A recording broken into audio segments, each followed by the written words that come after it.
Hey guys, how are you all? Welcome back to my channel. Today we will see what if Konoha reads Naruto and Percy Jackson. If you enjoy then please like, share and do comments. Konohamaru was walking around the village with his friends around the village. Udon and Moegi were worried for their friend. Ever since Naruto was taken from his mother 4 years ago, Konohamaru has been in a bad mood. He still hanged out with his friends and trained, but his friends could tell he really missed Naruto. Udon then said, "Cheer up Konohamaru. I'm sure the boss will be back." "Yeah," Moegi agreed. "Boss would not abandon us like that. He will come back, I know it." Konohamaru sighed. "I know there is no way boss would stay away without becoming Hokage. I just miss him a lot, plus who knows how much stronger boss is becoming or what cool adventures he must be having." The other two nodded. "Yeah, he will have great stories to tell us." Moegi said, "I can't wait to hear them." Udon added, "But you do not have to wait, child," an old voice said not far from them. The three students turned and saw 3 old ladies sitting next to a food cart they never saw before, all knitting something with blue yarn. Konohamaru took a step towards them and asked, "What do you mean by that? And how do you know boss?" One lady chuckled, "We know everything. Past, present, future." Then all 3 ladies cackled. The 3 academy students stared at them before one of the ladies went on. "We know of your boss. We never met him, but he is one of a kind. He is also someone we cannot really see. We cannot determine his path, but we can tell you what we know." The 3 academy students became excited. One lady pulled something from her bag. "This is a special book. It will tell you of the tale of Naruto Uzumaki, who shall be known as the mortal god." The 3 looked at the book offered to them. It was a simple black book with a swirl on the cover like the one on Naruto's jumpsuit. Udon grabbed the book and opened it. "Hey, what is the big idea?" Konohamaru yelled, "There's nothing written in here. That is because you are to read it with those close to Naruto." One lady said before another added, "As you read the pages will fill, so even if you stop as a group no one can skip ahead. The blanks pages will also help you understand certain things that you might find confusing." "Like what?" Moegi asked. "There are things in the world Naruto is in that this world has never even dreamed of. It is to help you understand without being lost." The 3 students grinned madly at each other before running off to find Iruka-sensei so he can help gather Naruto's friends so they can find out what Naruto adventures were. Not one of them notices that the 3 old ladies were gone, as if they were not there. Line. Tsunade looked from the book to the group in front of her. Konohamaru and his friends found Iruka first and he took them to the Hokage after the small boy told him what they got. It took a little to convince Tsunade of the book and she sent for teams 7. Or what was left of it, 8, 9 and 10. It was lucky that the Sand siblings were also in the village, so Tsunade invited them as well, seeing as Naruto was their friend. Sakura looked from the gathered genin to everyone else before turning her head towards Tsunade, who was sitting on the couch in the room they were meeting in. Jiraiya saw leaning against the wall next to her, eyeing the book in her old teammate's hand. He was given the book to study briefly and he could find nothing. Not a seal or even a bit of charca in it. Sakura finally asked, "Lady Tsunade, why were we all called here?" Tsunade smirked. "You see, I know everyone here has either been worried about Naruto or wondering how he was doing since his mother took him away. This got their attention as all eyes were on her. I got here a book that showed tell us what he has been up to." Kakashi raised a brow. "And where did you get this book, Lady Tsunade?" Tsunade glanced at the Konohamaru corp, who grinned excitedly at her. Tsunade then explained how the 3 academy student got the book and everything they told her about it. Lee got a big grin on his face and fire in his eyes. "Yosh, Naruto will no doubt be showing the flames of youth." Guy smiled while glimpsed and gave a thumbs up to Lee. "That is correct, Lee. We must train harder so your flames match that of Naruto's." Before the pair could even begin to hug or anything that would traumatize Tsunade stopped them. "Enough, you two, we do not want to hear it." She cleared her throat. "I had Jiraiya look it over and it seems to be real. The only way to find out for sure is to read it ourselves." She picked the book and opens it to the first page. Some inched closer and those able to peek over the sides were amazed as the once blank pages started to fill as words appeared, filling the first 2 pages. Tsunade started. Chapter 1, A New World. The land of the elements was a whole another world from the one that we know. In fact, it is not even part of our world. And the gods know this well. This world is found in a parallel dimension. The Olympian gods know of this world because they visit it often. It was a vacation for them, where they don't have to worry about their domain and responsibility as they have none of that here. Another reason is time flowed different form each world. 1 year there is 3 years here, or sometimes it switches. This world was different from the one they're used to and created. Whatever they do here or what they do to relax is different, but it was all the same to them. Shikamaru was the first to notice a part of the passage they just read. Wait, so does that mean Naruto will age slowly while we age faster than him? This caused everyone to stop and think. Konohamaru was smiling, thinking of how cool it would be to have less of an age gap between his idol. The genin frowned, not sure how they feel of Naruto aging slower than them. Hinata had her head bowed, worried about being too old for Naruto. Was he even into older women? Probably not, seeing as he has a crush on Sakura, who was roughly the same age. One goddess was simply enjoying a walk through the forest near the spot she entered from. Having just got here, she figured she'd take in the beauty of the world before something happens. While this world was not like her own, the lands were home to ninja. The last time she was here she spent 3 years with a village of them and gotten to know one of them.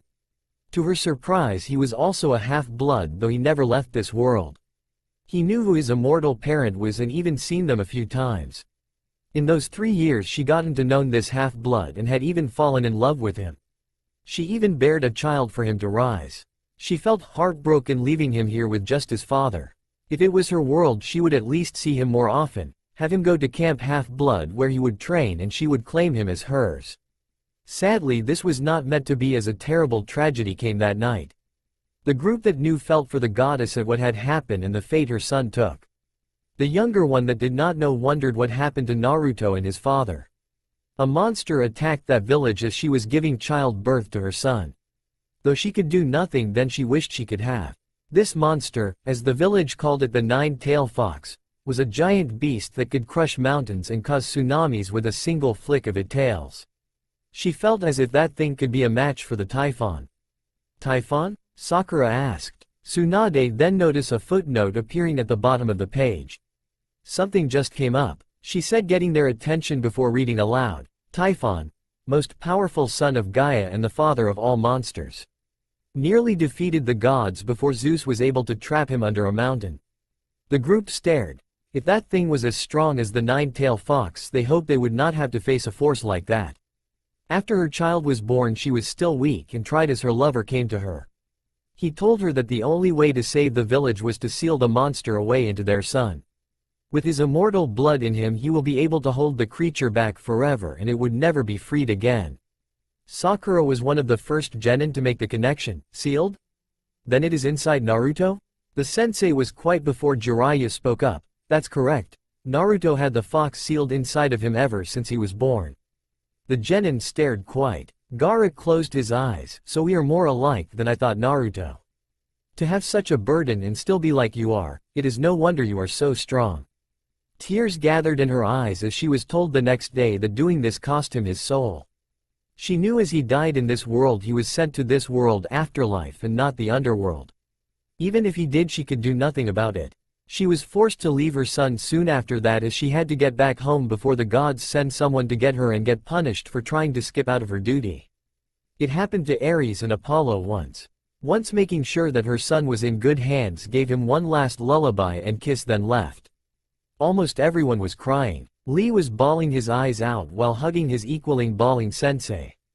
The other genin wiped the tears from their eyes, feeling for Naruto and those who still that their mother was determined to tell them they love her and to thank for all she has done for them. Konohamaru and his friends were crying hard, wanting to hug their mothers. Iruka wiped a tear from his eyes before he placed a hand on Konohamaru's shoulder in comfort. The other sensei had to also wipe small tear from their eyes while Kakashi had his close deep in thought.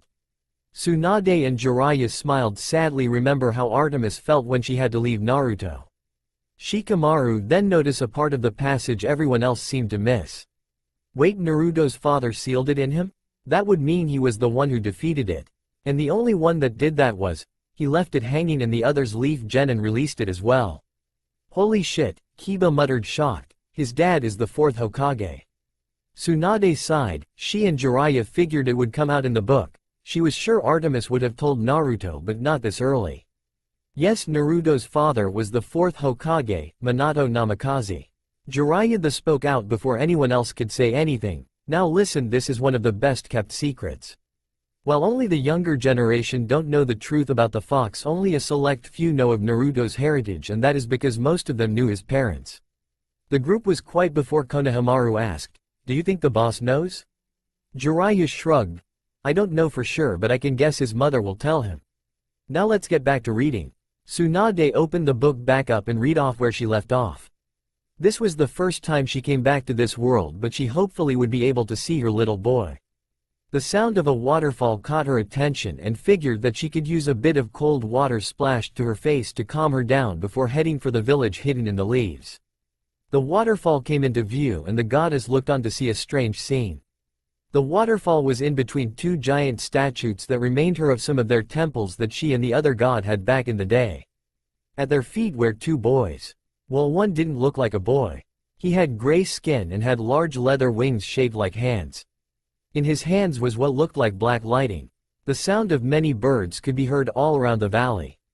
Kakashi stiffened at this. Was this the final fight between Naruto and Sasuke? He did not see the fight itself, but after it, part of him did not was to see. On the other side has a blonde hair boy, whisker-like marks on his face and wearing what looked like an orange jumpsuit. It looked like something only Apollo would love. There was an aura around him that was shaped like an animal. When she saw the thick aura tail, she realized it was a fox.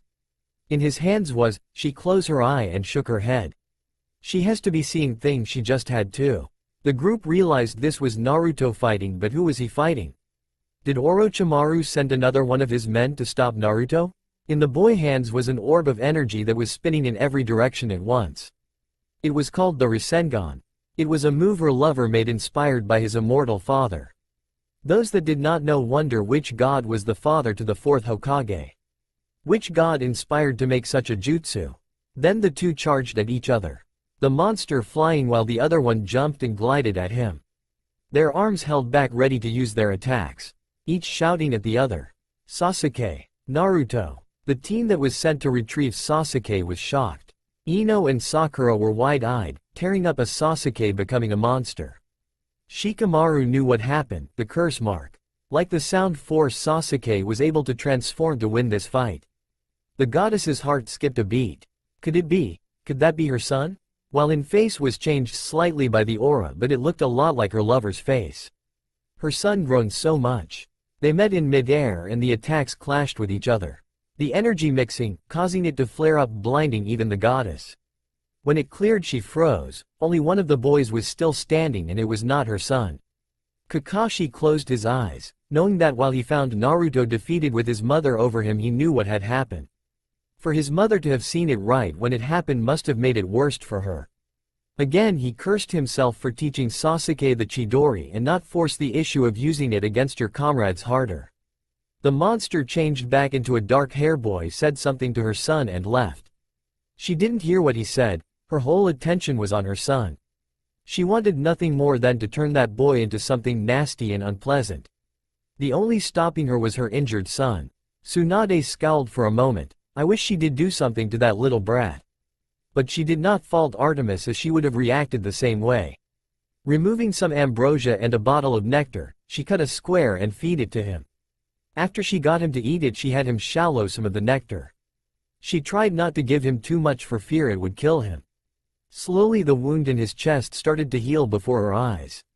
She checked again and found him still alive and breathing fine. Sakura, Hinata and Shizune were amazed. Lady Tsunade, is there really something that can heal like that? Tsunade sighed. Yes, I know it. It is called ambrosia and it is the food of the goods. It can heal half-bloods from injuries, but we can't have it. Why not? Shizune asked. Because any mortal that eats it will burn to ash. Even half-bloods can burst into flames if they eat too much. The group paled at that thought. Tsunade went on, seeing to change the subject. As it started to rain softly, the goddess made her decision. She was bringing him back with her right now. She gathered him up as a ninja and a pug enter the valley. The dog sniffed around but turns to the ninja, who didn't take his eye off of the goddess. The rain is washing away the scent, I can't track anything anymore. The ninja still looked at the goddess, know what she really was. He bowed and said, "My lady." Kakashi didn't say anything, but you could see the sadness in his eyes. This was his greatest failure, losing two of his students in one go. The goddess knew this was as he was trained by her lover and helped protect the village. "Kakashi, I'm taking my son where he belongs. Tell you village, if her ever come back it will be his decision. If it was up to me he would never come back." And in a blind light, which caused Kakashi and his dog to look away, vanished with her son. The group was quiet before Gaara spoke up, "So it is possible for Naruto to come back here?" Kakashi nodded. "Yes, I am sure Naruto will be back." Gaara nodded with a small, barely noticeable smile, "Then I shall train and be ready for when he come back." Scene change. A day after Naruto was taken from his world, the blonde was now in a bed. From the sounds outside the window, it seemed that it was very noisy out there. Slowly waking up, Naruto bolted up and looked around. This place was not his apartment in the village hidden in the leaves, nor was it a hospital room. Looking around him, he noticed a scroll addressed to him. "Dear Naruto, I am sorry I won't be there when awaken. First I am your mother. I'm sorry I could not be there for you growing up. There are a law my family has that forces any children of theirs to be raised by someone we trust or love. I know it must be strange to you, but I hope you understand. I fully intend to have you brought up by your father, but that cursed fox sealed in you stopped that. His death hurt me, and not being about to be with you even more. Please believe me, I would want nothing more than to raise you, but the laws are stopping me. You are now in another world far from your own. This is my world, and I brought you here after I found you at the valley. Don't worry though, we will meet in time. When the time comes, I will be happy to see you. Now, since you are still young, you have to go to school in this world, and I have enrolled you in Yancy Academy. In the seal at the bottom of the scroll, you will find all that you need in this world, and that includes money. Also, there are some special jutsu from your father that only you can learn since you are his son. Though I saw you already know one of them. Oh, just for a reference for the future, a book on Greek mythology, you will need that info, trust me. Be careful, my son. Your mother." Iruka sighed. He hoped Naruto would be able to adapt to this new world. But would Naruto even try hard in school? Maybe because his mother wanted him to, he would at least try. Naruto sighed as he looked out the window after reading the scroll. He had a lot to do in this new and strange world. Smirking, he created a shadow clone and got to work sorting out the stuff in the scroll. As he did, he could not help but think, is this world ready for me? Kakashi chuckled, not likely Naruto. Konohamaru then pumped, alright boss, I am sure you will show them who's boss. His friends cheered as well, causing many in the group to laugh. Tsunade smiled and closed the book. Well, let's go see what trouble Naruto has caused. It has been a few months since Naruto arrived in this new land. Learning a new language had been surprisingly easy. Though he did find out that he was dyslexic in this world also, but he knew how to deal with it. The group was surprised to hear Naruto learned a whole new language easily, and the fact he was dyslexic. Ino blinked. Wait, he is too? Sakura looked at her. What do you mean too? Ino blushed. I have a hard time reading, the word keeps swimming before my eyes. It takes me forever to read anything. That was why you did better than me with reading and test in the academy. The group blinked before Jiraiya chuckled. That's because it's the mark of a half-blood. You are dyslexic because your brain is hardwired to read ancient Greek. You can read that as clear as day. Ino blinked at this new information. That was not all bad, for you see, he had met a boy with the same problem. His name was Percy Jackson. The two got along very well. They were both impulsive and that hated being in school. Naruto's reason was because of his experience in the academy back home, while Percy's reason was that weird thing happened to him and always got then blame. Now, Naruto being himself did not really give a second thought about that. That and the fact that he told Percy about his ninja abilities only strengthened their friendship. Percy wished that he could make shadow clones to do his own homework and often begged Naruto to use them to help him out in school or when they were handing out. Iruka frowned. He should really do his own homework. Kakashi chuckled. Well, that is Naruto for you. Plus it does not matter really. Anything the clones do is sent back to the user. You can do a lot of paperwork with a couple of clones. Tsunade felt like hitting herself for not realizing it sooner. Then through that friendship came another. Through Percy, he had met Grover Underwood. The boy was a cripple because he was always seen with crutches. He was also a bit of a hippie in his opinion because of the fact that he barely ever ate meat and by the way he dressed. Naruto thought his outfit back home was way better. This caused those that knew his fashion sense to shake their heads. And showing the guys it caused Grover to just laugh. Though he was pranked afterwards. All in all, Grover was a very nice guy. He usually looked out for Percy and himself the best he could, of course being crippled made him a bit weak. Now, however, our trio was on a bus to the Metropolitan Museum of Art. They were taking a trip to learn about Greek mythology, not that Naruto needed it since he knew a lot already. Sitting in his seat, Naruto saw what Percy was wearing for today. With his dark hair, he wore an orange and red shirt, blue jeans, and some black shoes. Grover, who was sitting right next to Percy, had his usual crutches, a tie-dye shirt and some oversized pants on that hid his shoes. Naruto was still considered the oddball of the group. He wore a pair of black sneakers, some ripped jeans, and a black shirt on that had a picture of blue flames coming from a bluish-silver dragon jaws. This caused Ino and Sakura to blink. They were surprised to hear he wore something beside orange, let alone something that actually looked good. Konohamaru thought the book sounds cool, which his friends agreed, and Hinata blushed as she pictured him dressed like that. His train of thought was broken because Nancy Bobofit was throwing wads of her peanut butter and jelly at Grover, who was acting like nothing was happening to him for their sake. Percy was already on probation because of the odd stuff that happened to him. Some of it was him helping Naruto. Naruto, however, was not, and he could do anything within reason. He smirked in anticipation. I am going to kill her.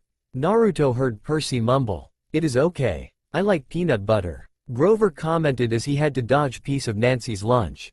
That's it. Percy growled out as he started to get up, but Grover kept him down. That is when Percy saw the look in Naruto's eyes and smirked. Iruka sighed as he read and knew that his favorite student was up to something. You're already on probation, Grover reminded Percy. You know who'll get blamed if anything happens. Percy smirked and said, only if I am the one doing it. That statement made Grover suddenly look at Naruto, and he was about to warn his other friend in the seat next to them, but he never got the chance to because at that moment, Nancy threw another piece of her lunch at Grover. Naruto, who had been fiddling with a paper shuriken, immediately threw the paper projectile at the wad, and it caught the piece of sandwich and kept on traveling to the window where it struck through a bit. Hey Nancy Drew, Naruto started with an annoyed smirk as he made fun of the girl's name. Please stop that. Nancy Drew? Kiba asked aloud, causing the others around him to shrug. Iruka noticed another footnote at the bottom of the page. It say that Nancy Drew is the star of a series of mystery book. I guess Naruto found out about them and made fun of her name before they are so close. Kakashi chuckled, that's Naruto for yay. Why the hell you care, Uzumaki? Who are you to tell me who can mess with? The redhead questioned. Because they are my friends and better people than you are. Naruto said with a glare that sent chills down the girl's spine. Now please stop or you will be my next target. Nancy paled at this. She knew what happened to those he targets. The last girl ended up tied upside down to the flagpole in her underwear, so she nodded her head. Good girl, Naruto said, making a lot of the students around them laugh, included Percy and Grover. The girls frowned at what Naruto did. Hinata then muttered aloud, maybe the girl was a bully. Naruto is not the type of person to do that for no reason. The girls muttered to themselves, I guess. Tamari muttered, he never seemed like a pervert to me anyways. Jiraiya smirked, thinking that Naruto maybe be thought yet, until he remembered he was by his mother and figure it would not happen. Scene change. Mr. Brunner led the museum tour. He rode up front in his wheelchair, leading the group through the big galley, past marble statues, and glass cases full of really old black and orange pottery. Naruto could not help but chuckle at the choice of colors. This caused the group to sweat dropped. I guess he did not change that much, Kakashi thought. Naruto looked at Percy and saw the boy was blown away by the fact that this old stuff was in good condition. Dude, your mouth is hanging open. Percy's face went red as he closed his mouth. Naruto just laughed at his friend's expression. Sorry, it is just that this stuff is really old. Hey, well, when you have fanatics looking for this stuff, they find it and try and bring it back to the condition it was once in. Naruto said. Percy looked at Naruto oddly before shaking his head. I keep forgetting that you are one of those fanatics. I mean, you read about all that Greek mythology all the time. This caused Naruto's old classmates to blink at that line. Really? Choji could not help but ask. Sakura was stunned. As long as she had known Naruto, he was never interested in reading. It makes sense, Kakashi said, making everyone turn to him. He glanced at them. Think about it. Naruto has always been alone with no one to help teach him. There were even those that looked down on him and went as far to ignore him, even some of the sensei in the academy. But when someone believed in him, he fought even harder than he did to prove himself, not just to him but to the person who believed in him. The third Hokage, Iruka, me, even Master Jiraiya. But here he was asked to study from his own mother. Someone he wanted to know for a long time now. It is not so far-fetched for him to try so hard. The group was silent, the Sand siblings amazed at the strength Naruto had with the odd against him. He did not seem like much when they first met, but he went through a lot and was strong in the heart even before they met him. Lee was crying hard. Naruto's flames of youth are burning bright, Guy-sensei. I must work harder so my flames may be a match for Naruto's. Guy have Lee his trademark glinting smile and thumbs up. Of course Lee, we will begin training at once. Lee jumped into the air, Guy-sensei. As his sensei copied him, crying out, Lee. But before they could go on and lead to their special sunset backdrop, Tsunade was between them and hit both of the fools on top of the head. They crashed to the floor moaning in pain, as Tsunade ordered, I do not want to see that at any time while we are here. You try that again and I will be giving you two the most unyouthful missions I can think of for a year. Lee and Guy were bowing before Tsunade, apologizing before she had them take her seat. Tenten and Neji watched this, thinking she may have been a little harsh, but they did not mind the results. Iruka smiled, feeling proud of Naruto and how he must have improved even if he was still himself. He went back to reading, wanting to know more of what he went through. There is some pretty interesting stuff. Naruto shrugged as they walked with the group to where Mr. Brunner had stopped. Besides, Mr. Brunner is under the assumption that we should both know about it all. Percy just rolled his eyes. Easy for you to say, you're interested in it. I mean that class, biology class and PE is what you excel in, the others are miles behind, like me. Well, he has improved but he is still Naruto, Iruka said with a smile, causing the group to smile as well. Naruto replied with a shrug. Percy usually tried his best, but thanks to his dyslexia and ADHD, he had a hard concentrating on much of anything at school. So the guy just didn't care much for them. That made a lot of sense. Those that were in the academy with Naruto thought. Even Ino thought how much they were alike, as she also had ADHD, but she worked with it and made herself busy and figured it must be a half-blood thing. Turning their attention to Mr. Brunner, they went quiet, listened to the guy tell them about the ancient gods and other stuff like that. He had gathered them around a 13-foot-tall column with a big sphinx on the top, and the man started telling us how it was a grave marker, a steal, for a girl about our age. He told us about the carvings on the sides. Naruto noticed that Percy was actually paying attention, but the idiots around them would not stop talking for 1 second, and Percy told them to shut up. For some odd reason, Ms. Dodds, the annoying substitute math teacher, would give the both of them the evil eye. It was like she expected them to do something bad. That annoyed Naruto even further, and he kept getting a bad vibe from her. Her chakra was odd too. He knew he would have to keep an eye on her. This caused the adults of the group to look at one another. So a monster, you think? Jiraiya asked, to which Tsunade nodded, seems like it. The younger members looked worried about this. Grover noticed this as well, and we both nodded to each other. This was someone they would keep an eye out for, because when Percy told them that he thought she was not human, Grover gave him a very serious look like he already knew and agreed with him. Naruto just didn't like her because she was an old hag. Case sweat drops. Anyway, Mr. Brunner just kept on talking about Greek funeral art. When Nancy blabbed about a naked man on the steel, Naruto saw Percy snapped and practically yelled at her to shut up. Mr. Jackson, came the voice of Mr. Brunner, did you have a comment? No sir, Percy replied, embarrassed by his outburst, which made Naruto shake his head. Sure, he was going to say the same to the redhead, but Percy beat him to it. 'Cause he would embarrasses her but say she was a pervert for the statue. Jiraiya and a few guys laughed before they stopped with the glares from the females members. The wheelchair man then pointed to one of the pictures on the steel, asking Percy what the picture meant. That's Kronos eating his kids, right? Wait, what? Moegi asked, startled, and she was not the only one. Iruka looked at her, they are explaining it now. I am sure it is not that bad. I wouldn't bet one it. Jiraiya thought as Iruka started again. Yes, Mr. Brunner said, looking not that satisfied. And can you tell me why? Seeing Percy have a hard time answer that question, Naruto decided to intervene. The psycho ate his kids because there was some prophecy telling him that his kids were going to take over one day like he did. Naruto explained, getting a sigh of relief from Percy. He was the Titan Lord, so went and got his panties in a bunch and ate his kids because of that. But all he really did was set the prophecy in motion and screwed himself over because his wife hid her last born, Zeus, and gave the guy a rock to eat. Talk about bad taste, Naruto joked, which made a lot of people laugh, including Mr. Brunner. He also got some giggles from the group as well. Anyway, when Zeus was all grown up, he tricked his dad into barfing up his brothers and sisters, and well, the war between Titans and God came to be and the gods won. Even Iruka had to look sheepish at that.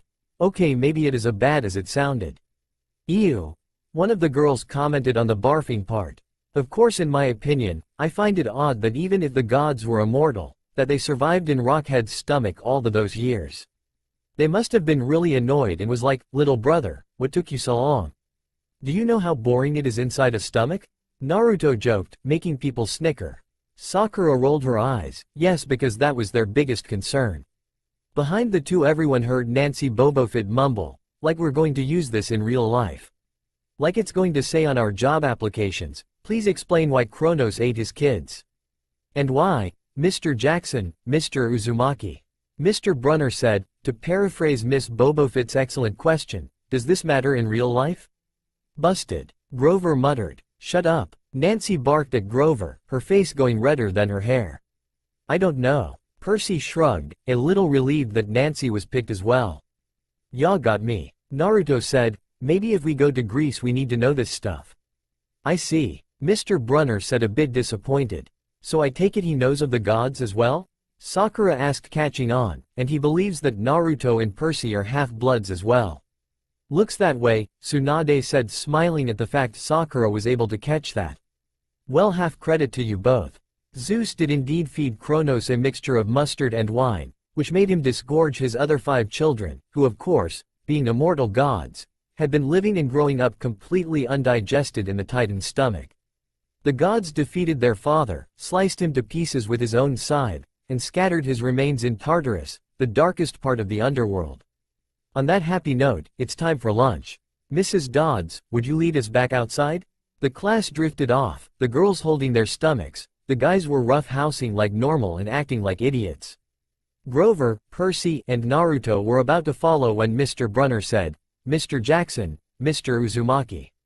They told Grover to keep one going while they handled whatever he was going to say to them. Sir? Mr. Brunner had this look, like he knew a lot more than he let on, and that had seemed too much. You two must learn the answer to my question. About the Titans? Percy asked. About real life, and how your studies apply to it. Oh, the boys mumbled, though Naruto had the sinking feeling that the man was talking about both things. Good instincts, Naruto, Kakashi thought. What you boys learn from me, he started, is vitally important. I expect you to treat it as such. I will only accept the best from both of you, Percy Jackson, Naruto Uzumaki. This made both of the boys a bit angry at the man. Sure, he was cool in class when he set up those tournament days, but the man was pushing the two of them a bit hard. Naruto felt like he was training with pervy sage, telling him what to do, not how to do it. The only improvement was that Mr. Brunner didn't ignore you for some pretty girl. Tsunade glared at Jiraiya, who was chuckling nervously and sweating a little. Percy mumbled something about trying harder while Naruto just nodded his head as they left to go eat. Naruto noticed that Mr. Brunner gave a long sad look at the steel. It was odd to say the least. Hey, maybe the guy knew the girl, not likely. Scene change. The class gathered on the front steps of the museum, where they could watch the foot traffic along 5th Avenue. The boys noticed that storm clouds were brewing. Hey Naruto, what do you think is going on, with the weather and all? Naruto gave the boy an, are you serious look. You're asking me? I am not a weatherman, but odd stuff like this has been going on for a bit though. You see it all over the news nowadays. Strange this is, no one else seems to notice the clouds other than us. It's like an otherworldly power or a genjutsu. He must have told his friend about them, Kurenai thought, at least what they are basically. With that, The two boys joined Grover as the fountain and sat down to eat. It was away from the others so they would not be bothered, and the fact that Percy didn't like being part of the school in the first made it seem that we're not part of the school for freaks. Of course, Naruto didn't care, but he was at first cheesed that he had to a school like this. Detention? Asked Grover. Nah, Percy answered, not from Brunner. I just wish he'd lay off me sometimes. I mean, I am not a genius. Naruto rolled his eyes and said, he could have told you or him that. But it is like he knows something about us. Hey, maybe we are related to some old Greek god or something. The boys looked at each other and then burst out laughing, though for Grover it was a nervous laugh. Kankuro laughed. Of course he would make a joke that is right on the button. Tamari rolled her eyes before then said, it seems that Grover also knows of the gods. Or at least has a clue. Looks like it, Shikamaru muttered. Where do you come up with this stuff? Laughed Percy, holding his sides. After a bit, they were quiet. Then Grover asked for Percy's apple and the boy gave it to him. Percy seemed a little lost in thought. Thinking about your mom again? Naruto asked. Yeah, we are kind of close to her place. I hope she is doing alright. I mean, she has been living with Gabe after all. Percy said, a little angry about her still with Gabe. Dude, I'm sure she's alright. She put up with that slob this far. I am sure can do it a little bit longer. Still don't see what she sees in that guy though. Naruto commented. Percy nodded and was about to unwrap his sandwich when Nancy Bobofit and her annoying friends came over and got brave by dumping her lunch on Grover, making Naruto and Percy glare at her.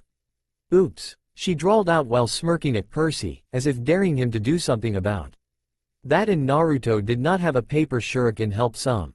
Naruto could tell that Percy was pissed and was trying to keep his temper down and was failing miserably. Then something weird happened. The water from the fountain rose up and pushed her onto her butt into the fountain. The group was shocked. Looks like Percy is the god of a water god. Tsunade said. That is not what she saw though. Naruto pushed me. Then that old witch, Miss Dodds, came right up to them with a hard glare. Around them they heard whispers of what happened. Apparently, Naruto was not the only one to see the water move. After the old crone had made her Nancy was alright, she turned the two boys and started off with that, now honey, crud, but Naruto beat her to it. I know. Naruto grumbled, a month of erasing workbooks. Naruto just sighed. This old hag was probably going to give him something worse. Though, it would seem that was not the right thing for Naruto to say. Both of you come with me. Wait, Grover spoke, it was me. I pushed her. We both started at Grover for that. Naruto was stunned that Grover was trying to cover for them. Naruto was put off that Grover wanted to take the punishment for them. Kakashi felt a bit of pride at this from Naruto. Sakura however was worried. He knows something and does not want Naruto and Percy alone with her. The old crone didn't seem to buy it and glared at him so hard that his chin trembled. He was scared of the old crone after all. I don't think so, Mr. Underwood. But, you will stay here. Miss Dodds forcefully said each word with anger, making Grover shrink a bit. It is okay, man. Percy said to his friend while Naruto nodded. With that, they left with Percy giving Nancy an evil glare while Naruto slowly took out a paper shuriken, making the girl pale. That only made Naruto smirk. Though, when they looked back to Miss Dodds, she was already at the entrance of the museum. The boys looked at each other, thinking how the hell did she get over there so fast? Naruto got a gut feeling that this was not a good thing. Scene change. The boys walked to the end of the entrance, thinking that the old crone was going to make them buy a shirt to replace Nancy's wet one, but that seemed to not be the case because they walked right past the gift shop. Something is not right here. How far into the museum does she need to take us to bitch at us? Why do I have this feeling that I'm in for a fight? Naruto thought as they walked deeper into the museum. He looked to that Percy had the same thoughts as him. The group was tense, wonder what would happen. The small group made it back to the Greek and Roman gallery of the museum to find the place completely empty. They heard her growl as she looked at the marble picture of the Greek gods. You boys have been making trouble for us, she said suddenly. This made the boys look at her oddly. Percy was thinking about the candy he was selling while Naruto was thinking about the way he has been doing his homework and selling some of it to people who did not do theirs. Well, I am not sure what you are talking about, Naruto replied. Ma'am, I don't. Percy started, but the old crone didn't let him finish.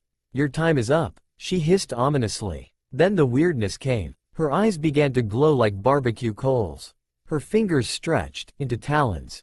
Her jacket melted into large, leathery wings. She was not human, that was for sure. She was pretty much an old bitch with bat wings and claws and a mouth full of yellow fangs, and it seemed that she was the boys as her next meal. What is that? Kiba was the first to ask as everyone was shocked. The Konohamaru Corp were huddling together, scared that such a monster was real, but they knew that their booze could handle it. A monster of that world, Jiraiya said, but I am not sure which one. If we keep going then we can find out, Iruka said before he started again. Please tell me you see that too. Naruto whispered to Percy to fearfully nod. Good, then I know that I'm not insane then. That is when things got even weirder, because Mr. Brunner, who had been reading a book at the entrance, was at the entrance of the gallery with a pen and 2 silver and black rings in his hands. What ho, boys! The man yelled to them as he threw the items at them. That was when the old crone lunged at Percy. Naruto, thinking fast, made a seal appear on his pants and kunai holster appeared. He then took out 2 kunai and threw them at whatever Miss Dodds had turned into. Get away from my friend, you vampire reject. While the old hag dodged that, he then saw Percy catch the pen, but the odd thing was that it had turned to a goldish sword. He then caught the rings in time to flip out of the way of Miss Dodds' claws. Percy's eyes widened when he saw his friend's new weapons. In Naruto's hand were 2 identical twin blades. They were 2.5 feet long and curved. Bronze and black metal mixed seemed to be the blades. Tenten blinked before she leaned forward with stars in her eyes, thinking of such unique blades. Where can I get blades like those? Naruto rolled over to where Percy was and looked at Miss Dodds. She was getting up from her strike at Naruto and she looked pretty intimidating. Percy looked shaken by this, and it did not help that Naruto was a bit scared too. He had never fought something like this before. Then, she charged at the boys and they thought of were to stab her, and they did. Just as their blades met, the old crone burst in a shower of yellow powder. It was like she vaporized on the spot with nothing but the smell of sulfur and a dying screech that sent chills up their spines. There was an evil chill in the air, like those creepy eyes were watching their every move. What happened to the monster? Shino asked, speaking the first time. I take it that what happens to monsters when they die? Tsunade nodded. Their body break down and their souls go back into the darkest pit of the underworld, where they are reformed and come back. Hinata gasped, worried that the monster will try and get Naruto again. The boys were now alone in the gallery once more. They looked back to their weapons and were shocked to find something different in their possession. Percy had a gold ballpoint pen while Naruto had the rings in his. Okay, Naruto said out loud, I think we should get back to the others, something odd is defiantly going on here. Right, Percy agreed when he saw that Mr. Brunner was not in the room they were in. Back outside, it had started raining. Grover was using his museum map as a tent to keep himself from getting too wet, while Nancy was still wet from earlier. She looked to them and smirked. I hope Mrs. Kerr whipped your butts. The group was quite confused. Who was Mrs. Kerr? Who? Percy let out. Our teacher, duh. The boys blinked, asking who that was, but all she did was walk away. They asked Grover where the old crone was, but he just gave them an odd look and asked, who? But he did pause first before saying it, like he knew something was going on. Not funny, man. Percy said, this is serious. He didn't answer as thunder boomed overhead. Shaking his head, Naruto led Percy over to Mr. Brunner, who was under a red umbrella reading his book, like he never moved. He looked up distracted and asked, "Ah, my pen and my lucky rings. Please bring your own writing utensil in the future, Mr. Jackson. Oh, and thank you for finding my lucky rings, Mr. Uzumaki," he said as they boys handed the items to him. Sir, Percy started. Where is Miss Dodds? Who? He said with a blank face. You know, the other chaperone, the math teacher. Naruto explained. Boys, there is now Miss Dodds on this trip, nor is there one in the school. Are you boys feeling all right? He asked concerned. It is as if a genjutsu was placed over the class, Kurenai said. But who made it and why? Asuma asked, wondering what was the point. I do not know, but I am sure we will find out. Kakashi added. The boys just sighed and left, making their way back to Grover. On the way back, Naruto muttered out, is it me or is something going on here and we're missing it? Not just you think time, Naruto. Sakura muttered. Iruka closed the book. Well, that is it for this chapter. Konohamaru stood up, but what is all that about and why are they forgetting everything? Iruka looked at his student. I don't know Konohamaru, but I am sure the book will explain it or Naruto will be told. The group wondered what trouble Naruto has gotten into to that he would call hell. Iruka's sweat dropped as he had a feeling what it was. Life after the freak show went on like normal, well as normal as it could get in this school. For the rest of the year both the boys were a bit put off by the revelation that Miss Dodds never existed. In her place was a perky blonde woman named Mrs. Kerr. When either of the boys would ask something about the old hag, people just looked at them like they were nuts. Naruto, however, did like the new teacher thought. She was a refreshing change from the old crone. Though he still knew something was up, he knew that something had happened at the museum. Everyone else seemed to not even know what the hell they were talking about. Grover seemed like he did. He would always hesitate before denying it though. He was such a bad liar. Kakashi shook his head. He knew the important skill of lying and how it could kill you if you were bad at it. Anyway, that freak storm continued and one time it blew out the windows in Percy's dorm. Luckily, Naruto offered him a place to stay until things were fixed and ready to go to his place. A few days later, the biggest tornado ever spotted in the Hudson Valley touched down only 50 from Yancey Academy, which was scary in itself. Luckily they didn't get hurt. Percy started feeling cranky and irritable most of the time. His grades slipped from D's to F's. He got into more fights with Nancy Bobofit and her friends. He was sent out into the hallway in almost every class. Kiba chuckled remembering how he skipped class and caused trouble with Naruto and felt like he would get along with Percy. Naruto was in some of his class he was feeling the same way. He stayed under control, most of the time. He was getting really annoyed if anything else. And when Naruto was annoyed or bored he went on a pranking spree. Iruka sighed knowing this was coming and the school had his pity. So far he filled the pools with orange jello, paint every single locker, insides too, neon orange. And somehow got the statue of the school founder in a hideous green one-piece jumpsuit with orange leg warmers. He also used black permanent marker to make thick eyebrows on the head. No one figured out how he managed to do that. And what sent Percy and Grover over the top was Naruto telling them that Mike Guy and Rock Lee wore that every single day in his home. Lee blinked before he shouted, "Guy-sensei. Naruto is spreading the flames of youth in that world. He is showing power of youth to everyone." Guy did his trademark smile and thumbs up, "That correct, Lee. We must work to help spread the flames of youth as well." The other sweat dropped while Jiraiya wondered where Naruto got one of those suits since he made sure Naruto got rid of the one Guy gave him. Though when Percy got in trouble for calling their English teacher an old sot, whatever that meant, the school sent a letter his mom telling her that Percy would not be allowed back next year. The boy's mood lifted, but just a little bit. Naruto could tell Percy missed his mom because he hated that fact that she was with Gabe of all people. The kid was homesick, no surprise there. He felt it too. He even wondered when he gets to see his mom like the scroll said. Naruto sighed as he came to reality. Exam week was come up soon and he, like Percy and Grover, had to study. Like Shikamaru says, it is going to be a drag. Shikamaru raised a brow but shrugged. Scene change. The night before the exams started, Naruto and Percy decided to have a study session at Percy's dorm. Throughout the night, Naruto could see that Percy was getting more and more agitated. Finally he threw his book across the room. "Man, what did that book say to you this time?" Naruto commented, trying livening up the atmosphere. "Sorry, but how the hell am I supposed to know the difference, Kairon and Karen?" Sakura blinked. "They do sound different, so what is the problem?" Ino answered, "Problem because he sees the names all scrambled. It's hard to do a written test. It is a miracle that I did as good as I did." Sakura nodded understanding. "So what is the difference?" Hinata looked ahead and said, "Naruto explains it right here," and read on. "Simple, one has an I and the other has an A in their name." Naruto smartly said with smirk. K sweat drops.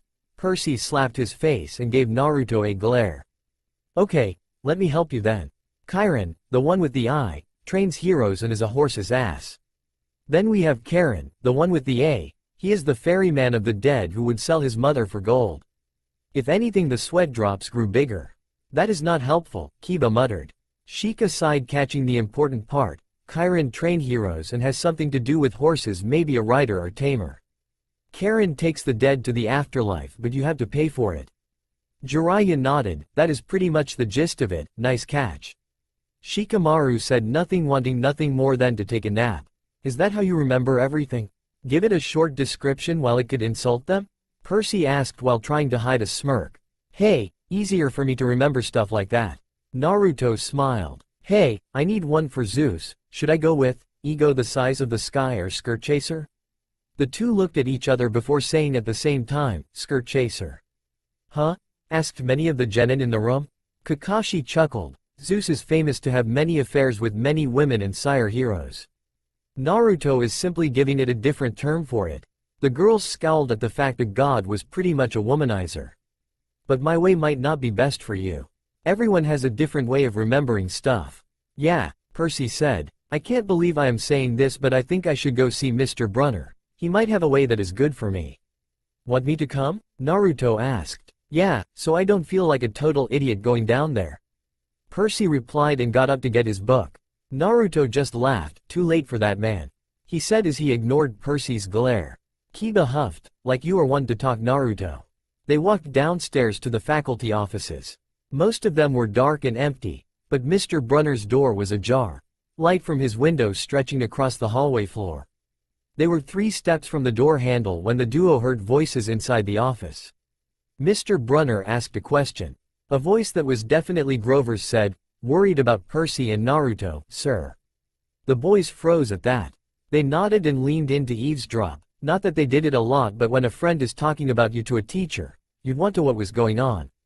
Alone this summer, Grover was saying. I mean, a kindly one in the school. Now that we know for sure, and they know too. The group blinked. Kindly one? There was nothing kindly about whatever attacked Naruto. We would only make matters worse by rushing them, Mr. Brunner said.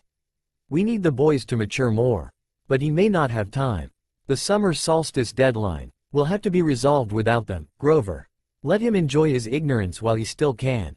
Sir, they saw her. Their imagination, Mr. Brunner insisted. The mist over the students and staff will be enough to convince them of that. Kurenai thought about it. Maybe this mist is a natural genjutsu barrier of some kind, and that is why people do not remember Mrs. Drodds. So Grover and Mr. Brunner is behind it, or part of the world of the gods. Asuma added. Sir, I can't fail in my duties again. Grover's voice was choked with emotion. You know what that would mean. You haven't failed, Grover, Mr. Brunner said kindly. I should have seen her for what she was. Now let's just worry about keeping Percy and Naruto alive until next fall. The mythology book that Percy had brought with him fell to the floor, and Naruto's eyes widened in panic as all went silent. As soon as Percy grabbed the book, Naruto grabbed Percy and they ran for it. Percy saw something larger than Mr. Brunner come out of the room. He steered them to a nearby room to hide for a bit. A few seconds later they heard a slow clop clop clop, like muffled wood blocks, then a sound like an animal snuffling right outside the door. A large, dark shape paused in front of the glass, and then moved on. Both the boys were sweating, that was too close. Somewhere in the hallway, Mr. Brunner spoke. Nothing, he murmured. My nerves haven't been right since the winter solstice. Mine neither, Grover said. But I could have sworn. So whatever has happened, it revolves around the winter solstice. Sakura muttered, to which the others nodded. They wished they knew more, but the book did not give any more information, so they kept reading.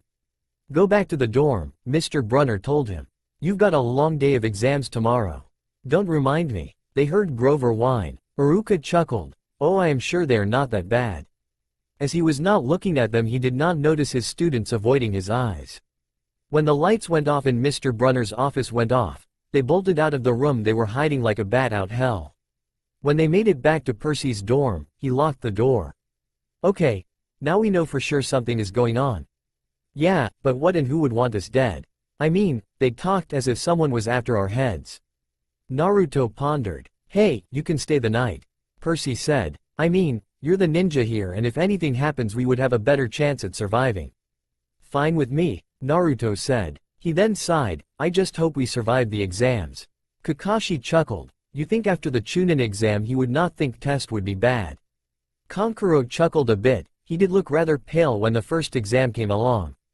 Percy paled and then hung his head, once again reminded of the exams and why they went down there in the first place. I'm so screwed. Just then Grover walked in like nothing had happened. "Hey, how are you guys doing on the studying?"